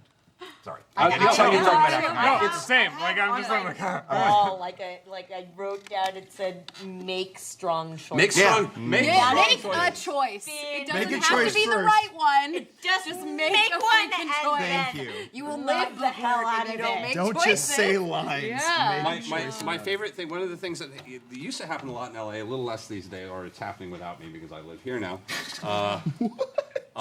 is script readings. I love script readings. Yeah. You get 10, like you get some poor writer who has not seen the light of day in 6 months, and you get 10 actors and actresses up on a stage, a rented black box on Hollywood Boulevard, and you read through the thing, and if you can be the actor that like goes up there, makes some interesting choices with what they're given, and then afterwards the writer's like, I have to rewrite everything for that character now because Yes. you just changed everything. You didn't say anything different. You said what was on the page, but you figured What you something did, out yeah. about that character that the writer didn't know. There was a quote today on fucking Twitter that was just like anyone who compares a script to a blueprint of a building, like a script to a movie to a blueprint of a building, is dangerously doesn't understand scripts or blueprints for that matter. It's so true. It's That is a goal, yeah. It's like the ability to like go in there and go and as an actor pick up a script and go, I understand this character better than you do, and say it to the writer and have it be true. I've only done that. I've only thought that once, but I didn't say it. But I got to be a part of stage reading for History of the Devil by Clive Barker. Yeah, That was it. and we were you at the first one as well? I was at the one we did at his house. We did one. I think that was the one where we were actually going to do this show. Yeah. That So was yeah, where I we was at. almost got to actually do this show. I was at the one he did in his blimp. I heard that was a good time. It's a very tasteful blimp. It's very Well, I walked little through his guy. house and I was like, oh no, I was blinders. like, hey, this looks like my house. Anyways, but yeah, I literally read I was the youngest person in the room probably by like 15 years, and I just sat in the corner and I was playing Jesus. There's a character called History of the Devil. It's a great play where the devil's put on trial for his crimes against humanities, and he flips the entire thing around on it's brilliant. But Jesus has like two or three lines, and I basically had to build an entire character. And his boyfriend, Clive's boyfriend, was just like, "Hey, by the way, like it's not like that, Jesus." So and they like walked away, and I was like, "What does that mean?" Oh crap! And literally, he has 2 sticks, and he has divining rods, and there's lizards and stuff. And I won't do it because he's very protective of the IP as well, so I won't even say the lines. But yeah, I did it, and I was the only actor that stood up, and I was just like, I feel like I need to stand, so I stood, and everyone was like, why is he standing? We're in a room here. You with this made a painting. choice, and you leaned into it, and that's ran into it important. head first, and I did it, and I was like, did the things. And my friend who was the director just kind of went, all right, okay. But then later, apparently, Clive was watching on like a home security camera. Oh Lord. It's like a thing. And his boyfriend came over and he goes, Clive wants you to know, he's never seen that before, and it made him think. And I went, like I'm fired? And like he didn't, and then he floated away again. And I was just like, oh, okay. So from that day on, I was just always like, whatever the audition was, whatever it was, especially for a lot of commercial auditions. I know you guys, like, you get really weird commercial copy. It's probably not even the real copy with the real commercial. Right. Or for and projects it's of like a you certain have 2 rank. seconds to go in there and say the same thing that 50 other people who look exactly like you just said. It's terrifying. Shit, People go, if you I thought I forgot saw you the other day. And you're like, that's weird. I've never seen anyone that looks like me in town. And then you go to a commercial audition and you're like, It's like, "Ah, okay, simplicity." going into a live action audition waiting I do room not have that is like being in, it's like the multiverse. Yeah. It's like you see you if you decided not to get that haircut. You see you if you were a prep. It's so weird. You see you if your parents have been better. Yeah. It's Yeah. Just, it's like, oh, God. See you if you stopped enjoying food and worked out more. Yeah. That happens a lot. That's I a go, big one. Oh, nah. I know. That could be us, but you play it. Yeah. But yeah, it's As you like you're stare at saying, your stomach. and it's sometimes it's the big choices because also the big choice can show them the range of your acting as well. Because if you go in there and you read it like everybody else, normally there's not a lot to it. You know, there's not a lot written in because sometimes, especially in auditions, they want to see what you can do with it. There's not a lot in the KFC commercial. No, but like in voiceover, I'll tell you that like you audition, you get 100 auditions for a part in a cartoon, and it's a bunch of people who are bad. It's a bunch of people who all sound great but are doing exactly the same thing, and then like two people who have just out of like there was an archery target and they hit a passing duck, and you're like, holy fuck! I don't even know what kind of point says, and there's somebody who just found something, and there's Well, it's always the alchemy of Yeah. the role and the actor. And you're not right for everyone. no. Oh. And there's a great Don't freedom try to in be, knowing yeah. that.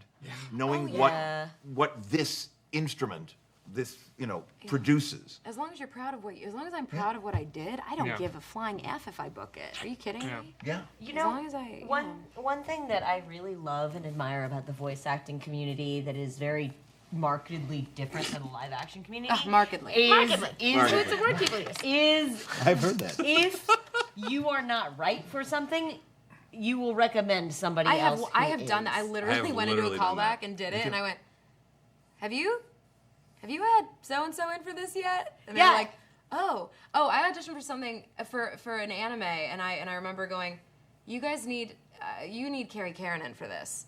And she 15 minutes later, literally 15 minutes later, Carrie's like, "Yo," and Jamie was like, "We booked her." So and I was like, "Great, I knew you needed Carrie Karanen and not me for this. So good." I've done that. I've had Yeah. other creature guys do that for me, being like, I did that for a girl who was skinny, but shorter than me, because they needed her to double a kid, and they wanted me, and I'm like, I'm huge.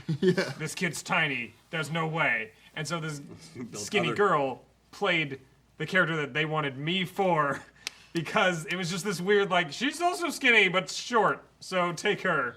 Like Kind of knowing and being okay with what you can do. Yeah. And even if I could have killed that part. There's so many times you're Oh. like, I could have sold Nintendo Wii so hard. I don't know why they didn't cast me. Right. But you have to be okay with knowing, yeah, you could have. Oh, and that's great to know. I've but you need to killed be okay. auditions, and I've walked in there. I've just fucking killed it, and then I find out that they've cast 2 other actors that are supposed to play family members I look nothing like, so I'm not getting hired. Yeah. And that's just it. Yep. I mean, Well, oh god, that's why. I cannot tell you how many times too. When I was little, going on auditions, you go on audition to be like a daughter or whatever, and then they say they want to make the family white, so there's just then, no like- way you can get cast. So that is definitely a thing. It's definitely like, a thing. My favorite reason for not getting cast ever was an email from a producer to my agent that was when I was working on Sleepy Hollow. There was a character that was going to be called the Hidden One, and it's this big guy, and there were going to be stages where first he crawls out of the gravy super emaciated, and then he gains power and he gets bigger, and then he becomes really buff. So they cast Peter Mensa to play the final form, who's amazing, and I love him. He's a really nice guy. And I was going to play his initial form all made up in skeletal. His Caterpie. Yeah, his Caterpie, if you're into Pokemon. If you will. And I originally was offered the full part. And I was like, great, that's a seasoned villain. I'm down to play that. Then comes an email of, well, actually, we're just going to get Alex to play the first form until we get a proper actor to play the rest of it. And my agent didn't catch it because it was in the middle of like 2 emails. And I was reading, and she sends them all to me, so I'm reading through them, and I'm just like, and I just sent it back, and I was like, that one right there, like I circled it, I was like, and she's just like, oh, okay. And like that was like, oh, fuck you, dude. Like just Oh no! like so there's a lot of that. That's a side effect of what I She do went because people are like, oh quasi-ballistic no, on you're that, didn't they? you're a prop. Yeah. oh, You're not an actor.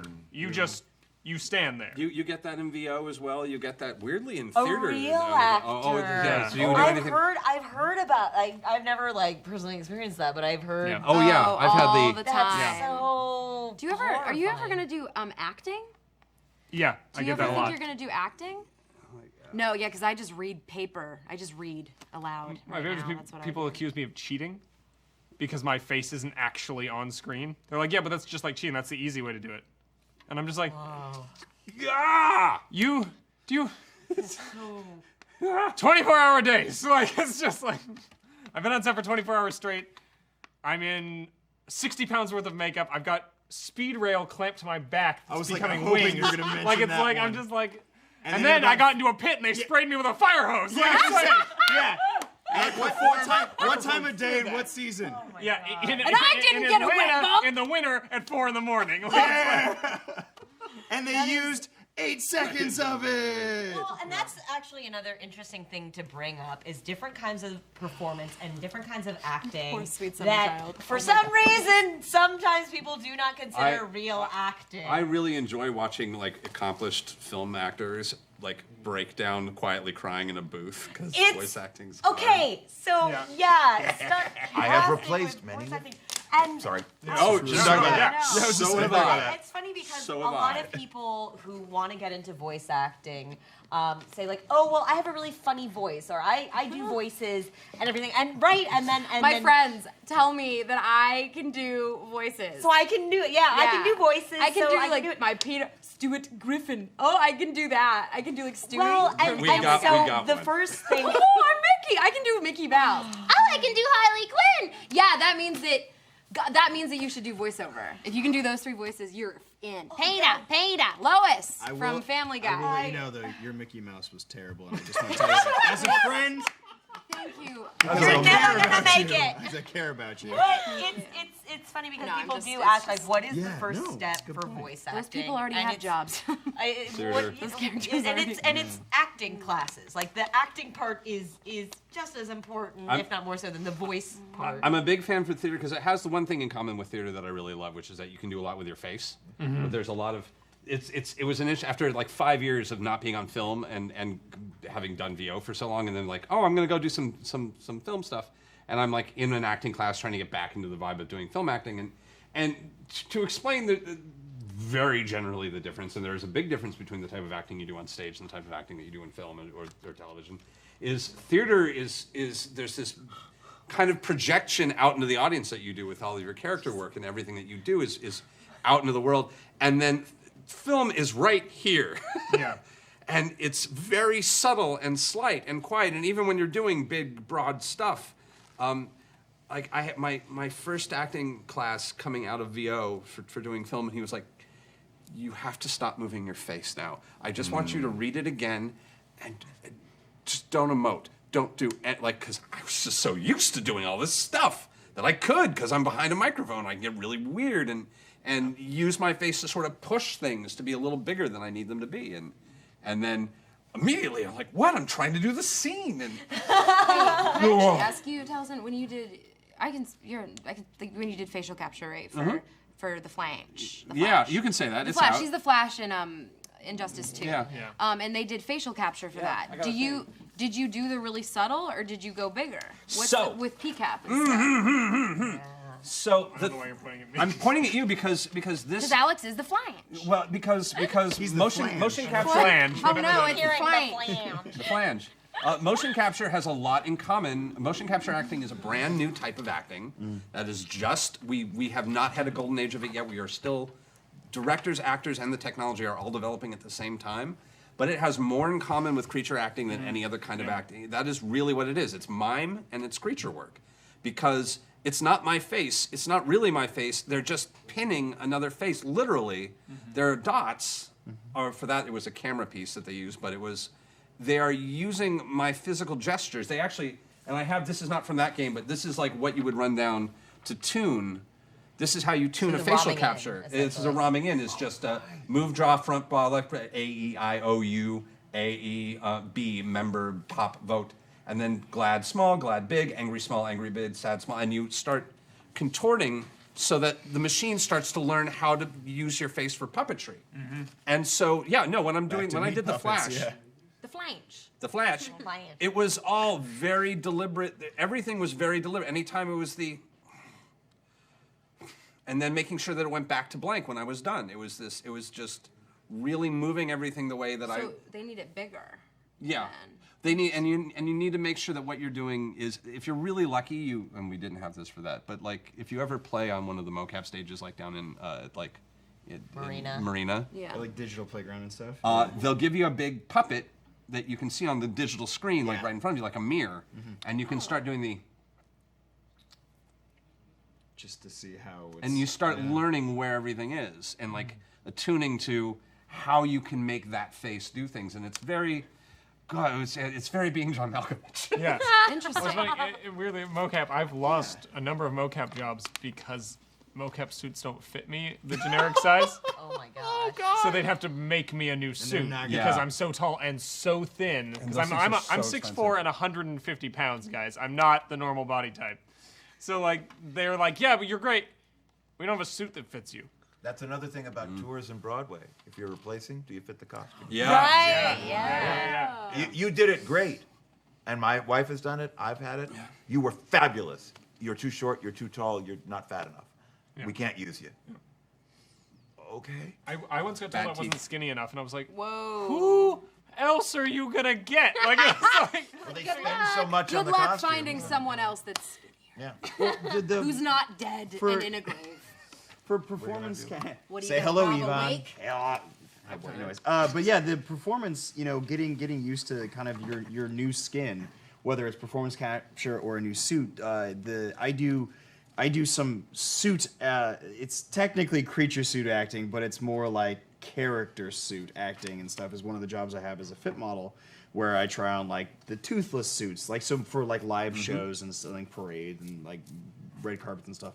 And so I always request before we show clients is they had to buy it because I was the only person that had ever asked for it. I was like, hey, can I get a mirror? And they're like, oh, we don't have a mirror. And I was like, oh, well, you want me to sell these to like the world, and I need to see what I look like. And they're like, why? And I was like, because I need to know if I do this when I'm inside of a dragon, what is the dragon doing? If the dragon's not doing anything, I need to do something else and stuff like that. And so they went out and they actually that day they bought a mirror, and we literally just spent 30 minutes playing around and figuring out when I'm wearing this new skin, I am a new character. So, it's not just the mindset of Vikings bad, fish good, for Toothless.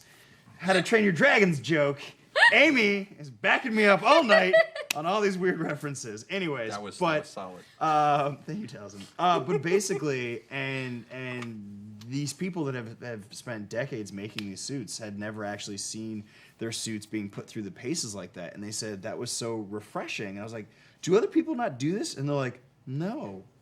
And literally, I am now like the go-to, and I've started to refer them to other friends that come from actual theater and creature backgrounds and mime and puppetry and clown. I have a big clowning and mask background. Surprise! Fucking Morgans, man. Morgans. I did yeah. one for them. Alex, I yeah. went and did a Joker for them because I look like the Joker. So I did a Joker as well because Alex wasn't available, and they're like, "You were great," and I was like, "Cool, but you really need Alexander Ward." Yeah. And they saw Alex, and they're like, "He was fantastic," and I went, It's because I Yep. have a really large Yeah. mouth. Yeah, I was Like looking if I do it yes. like a smile, it's like, Oh, and it works for the no. Joker. Scary, so "Yeah." scary. I looked such a like good smile. who was it? The one who refused to shave his mustache, and it was still on. Caesar Romero. I looked like I was clean shaven, but I still like the wig on me. It I just love- wasn't great.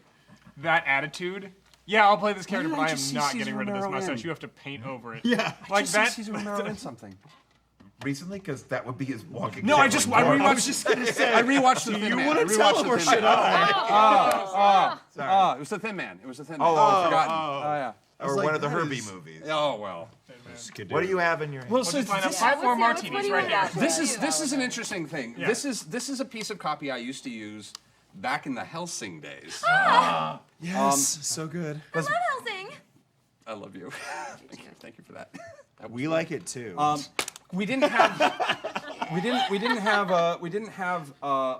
scripts for any of it. It hadn't been translated when we were Fair, casting. yeah. They were still animating it and still writing it, and so there was nothing. I just knew the characters and kind of knew what I wanted to do with it. And this was also in the very early days of voiceover dubbing, so it was like I only know what I know from production.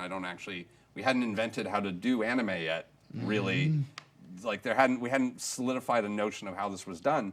So I just found copy that I liked, that I felt gave me an idea of the range of the actor, and created. And this is literally, I did these. I did these in Joanna Ray's casting offices, because, yeah, I knew it was like Sierra. Like, yep. I was a casting assistant for a while. That was a good gig. Joanna Ray, who's amazing, who's a phenomenal casting director, did Twin Peaks and some of the Tarantino films. It's magical. And this is one of those, like, what would you call it? This was my quick read that I would give people of, like, Cold read. This is a truly cruel cold read. This is a piece of scenery chewing that defies human comprehension.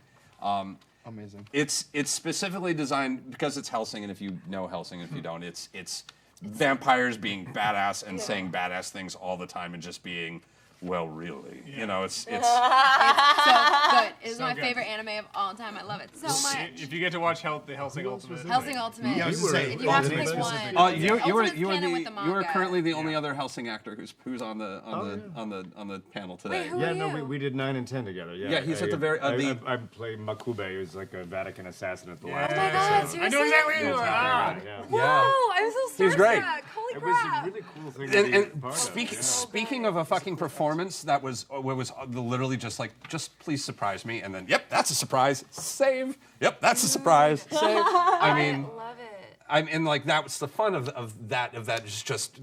I know what I have in my head, and if you do that, that's great. But if you give me something better, I'll be so much But you were happier. directing it for like 10, 15 God, years. It was a fucking ever. huge It's because project. they were Right? releasing Them, like- the manga at such a slow rate Yeah. that for the 13-episode anime series with a superior soundtrack, might I Thank add, you. they had to make up an ending, and then they went back and did Hellsing Ultimate, which was canon with all of the manga each volume, which was like being with released. they were- at they were- full Metal. rate. Yeah, there Yeah, was- yeah, So many They only anime did 10 that volumes, happens which is now. amazing because it's great. There's no filler. It's But all killer, no the- filler. The release schedule was like sloth defecation. I so, remember like, going to once Barnes every and Noble and year, picking up yeah. Hellsing Ultimate. I have the or whole Hellsing series. Barnes and Noble, yeah. Volume 10. Yep. So Barnes and Noble, when those were still around. This is the copy for any of the villains, for whatever villains I needed for first round, and this is Neverwhere.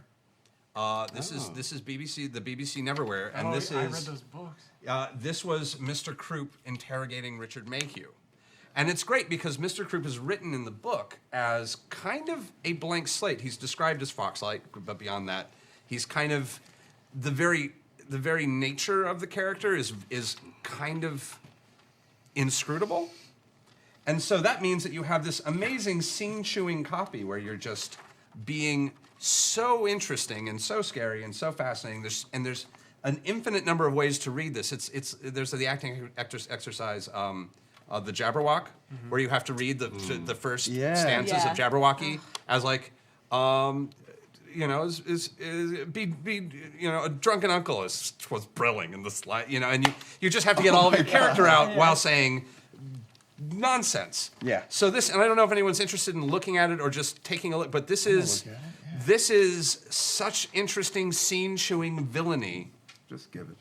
Do you want to? Yeah, I want to just, hear let's Darren. just do do it. it. All right. Yeah, I think we all want Yeah, I want to to. look at it. It's I just only wanna highlighted see on the it. first I don't page if wanna- you want to do anything to it, but like that's from Joanna Ray's fax machine. Act 3. Do you have a second copy? And Is it's, someone going to read with me? I can do that. Yeah. Or does someone else want to? Since you guys are both next to each other, do you guys? Oh yeah. We could. Mr. Croup is very verbose, and he's looking for a missing girl. Top of my head. And Richard is honestly a little hungover and having a very weird time, and it doesn't really know anything. Who do you want reading whom? Do you want to? A little crew? Yeah. You'll take Croup and Jesse. You'll take a Richard. Sure. Mr. Mayhew. Mr. Richard Mayhew. Yes, you can hear me. Oh, thank God. Who is this? My associate and I met you on Saturday, Mr. Mayhew. I was inquiring as to the whereabouts of a certain young lady. You remember?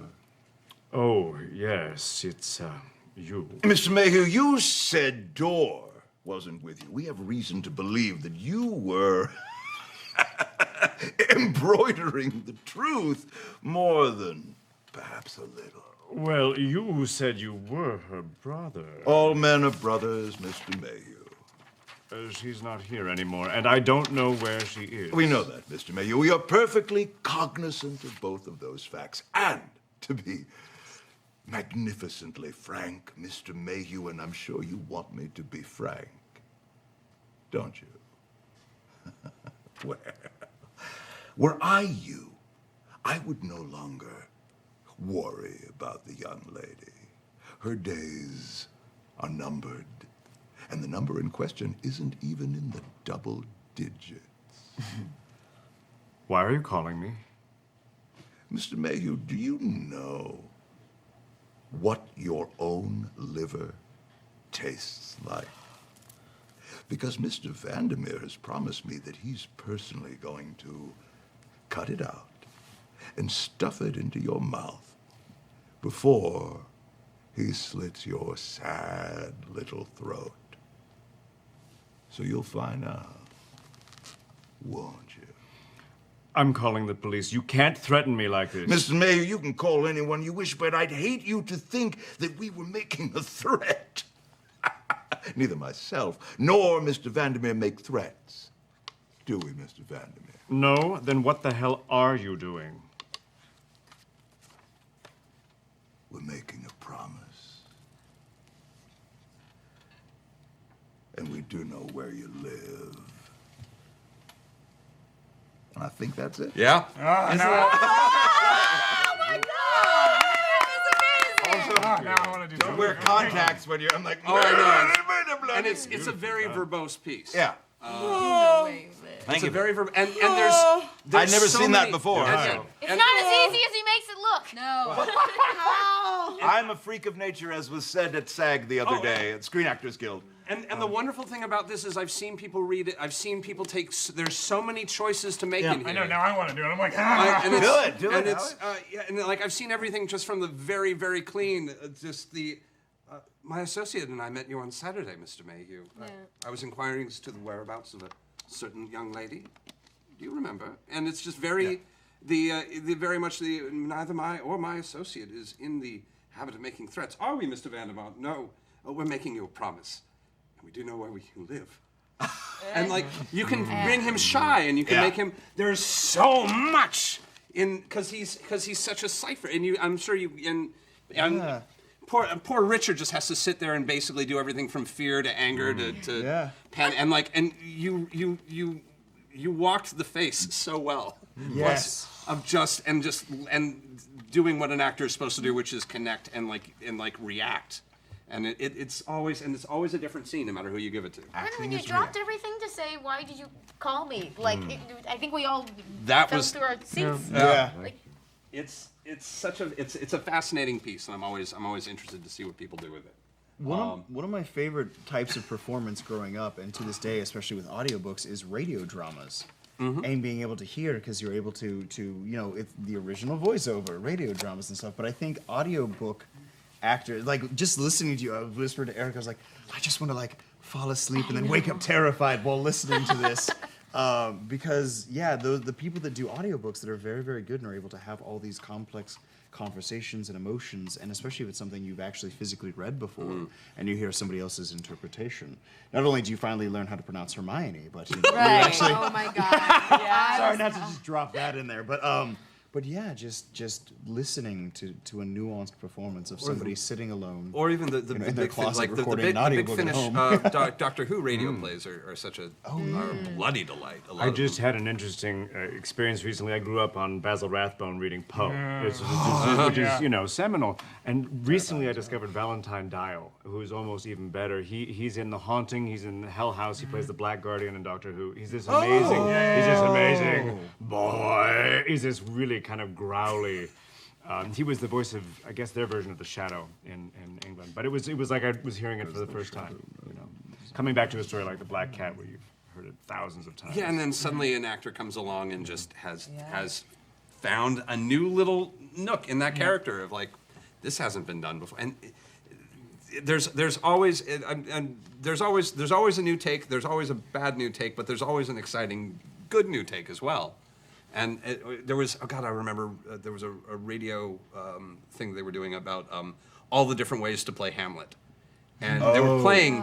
They were just playing the To Be or Not to Be monologue piece, and they were just showing different people do it. And they did one from a prison theater program. Oh, wow. And it was like, what the fuck is this? Holy shit! And it was so heavy and so thick, and it was just this great mucky performance, and just it sounded like it. I mean, like it sounded like the end of Apocalypse Now. Like it was. Oh that my heavy. God! Yeah. Yeah, it was like There's a great Oh Mark my Rylance story. Mark Rylance is a big influence on me. If you haven't seen him live on stage, please do, or in film. And he tells the story of doing Hamlet when he was very young and a very pausy, overindulgent young actor. It was a small theater. And he came on, and I think it was in Pittsburgh, and he went, to be or not to be. And there was a woman who, in the front row, who leaned over to her husband and went, that is the question. And she said it so loud that the whole theater did it. And he went, well, now I have to go to her. That is the question. Whether 'tis nobler in the mind to suffer the slings and arrows of outrageous fortune, Welcome or to to take Inward arms, process. because that was the moment of living this is in the happening, moment. and I have to Just talk reacting. to you and explain. It's not a monologue talking to myself. I'm explaining this to this woman, and it brings it alive. And you know, you're like, I was in the theater when that happened. That's the moments that I love. And it's.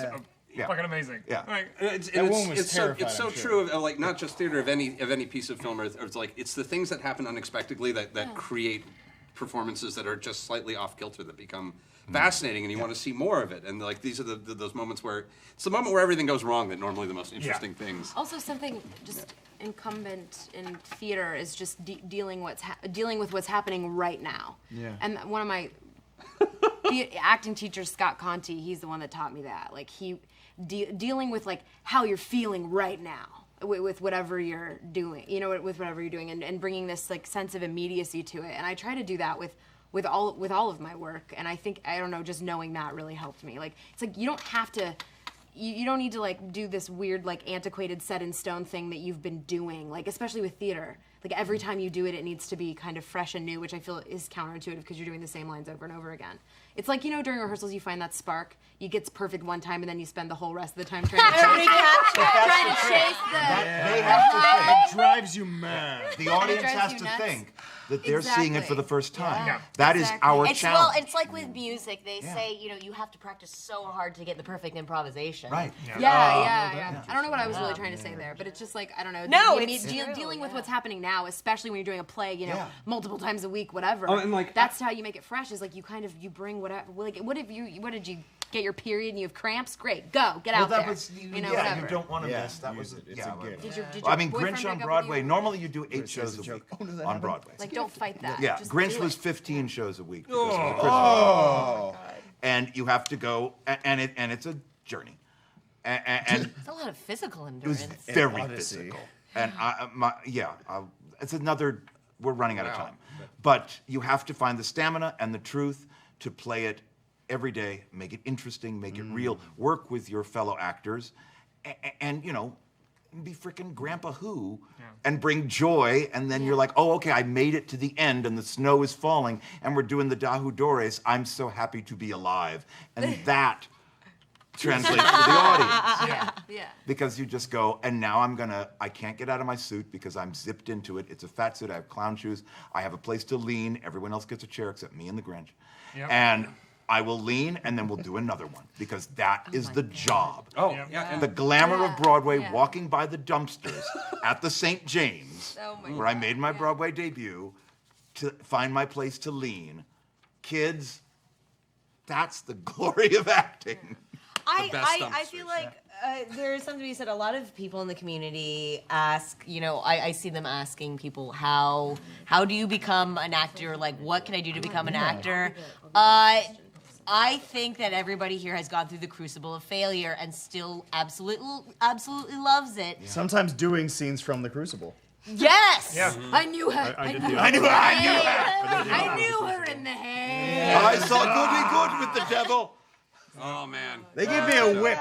And they're like, use this in the scene. I was like, I don't even know what to do with my hands, let alone a whip. But yeah, I mean, because we talked a lot about the craft tonight as well, but then there's also the other side of it, as well as the physical endurance, the emotional, just beatings and Yeah, Erica, you were like, yeah, as long as you're playing, and I was like, oh God, some days I just am emotionally. I have thrown off my headphones, fallen to the floor, and started crying working on stuff. Yeah. Oh my God! But I'm a masochist, which is why. But I that's do the this. thing, as I said, it could be tearful fun. Yeah, but it's too. weirdly cathartic. I crave it. Yeah. I'm weird like that. It's like I need that release. I need it. It's but fun yeah. to it's fun to go to a ton of the extremes of human emotion, especially I don't usually watch a lot of drama, but sometimes I'll watch particularly dramatic shows and let myself feel those things, and like you were saying, store it up, and it's fun to release those things in the booth sometimes.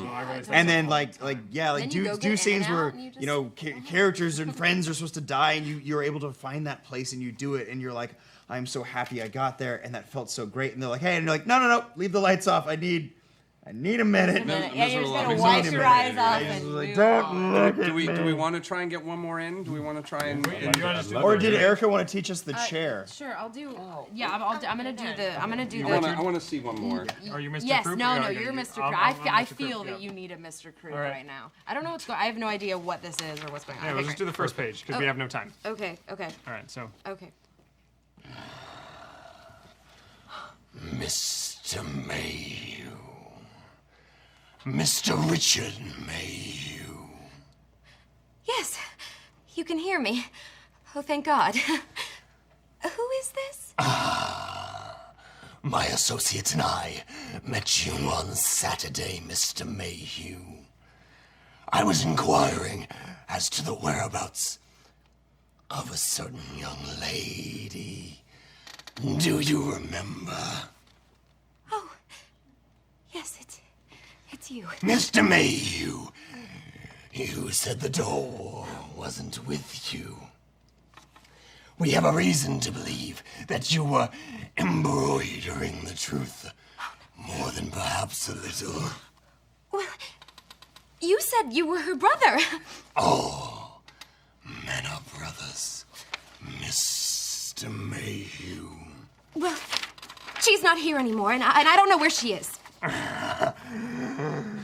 We know that, Mr. Mayhew. You are perfectly cognizant of both those facts. And to be magnificently frank, Mr. Mayhew, and I am sure you want me to be frank, don't you? Were I you, I would no longer worry about the young lady. Her days are numbered, and the number in question isn't even in double digits. Why are you calling me? Mr. Mayhew, do you know what your own liver tastes like? Because Mr. Vandermeer has promised that he's personally going to cut it out and stuff it into your mouth before he slits that little throat of yours. So you'll find out, won't you? You listen, I'm calling the police. You can't threaten me like this. Mr. Mayhew, you can call anyone you wish, but I'd hate for you to think that we're making a threat.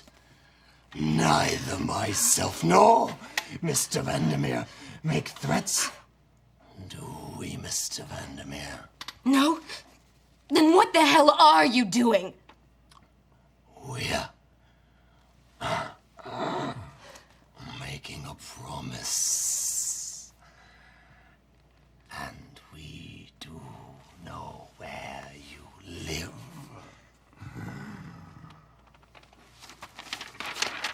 Well, You're on so that note. scary.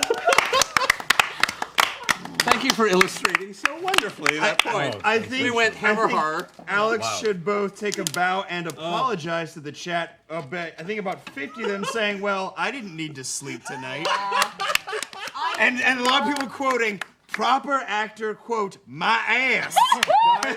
We went a little over. Like, I want to thank everybody for coming in. But we had to do that because that was ridiculous. Oh my god. I just loved the two different interpretations. They're so much incredible. We have to go. Let's start. Let's sign out from the top and just send love to our wonderful chat. And scene. I'm Darren. Good night. Thank you for watching. Jesse Merlin, delighted to be here. Amy Dowling, thanks for watching. Erica Lindbeck, thanks. Alexander Ward, thanks so much. Brian Forrest, excited to be here. I'm Taliesin Jaffe. And I'm Eric Ishii. Thank you so much, everybody. We'll see you next week. Bye, guys. And See. And scene.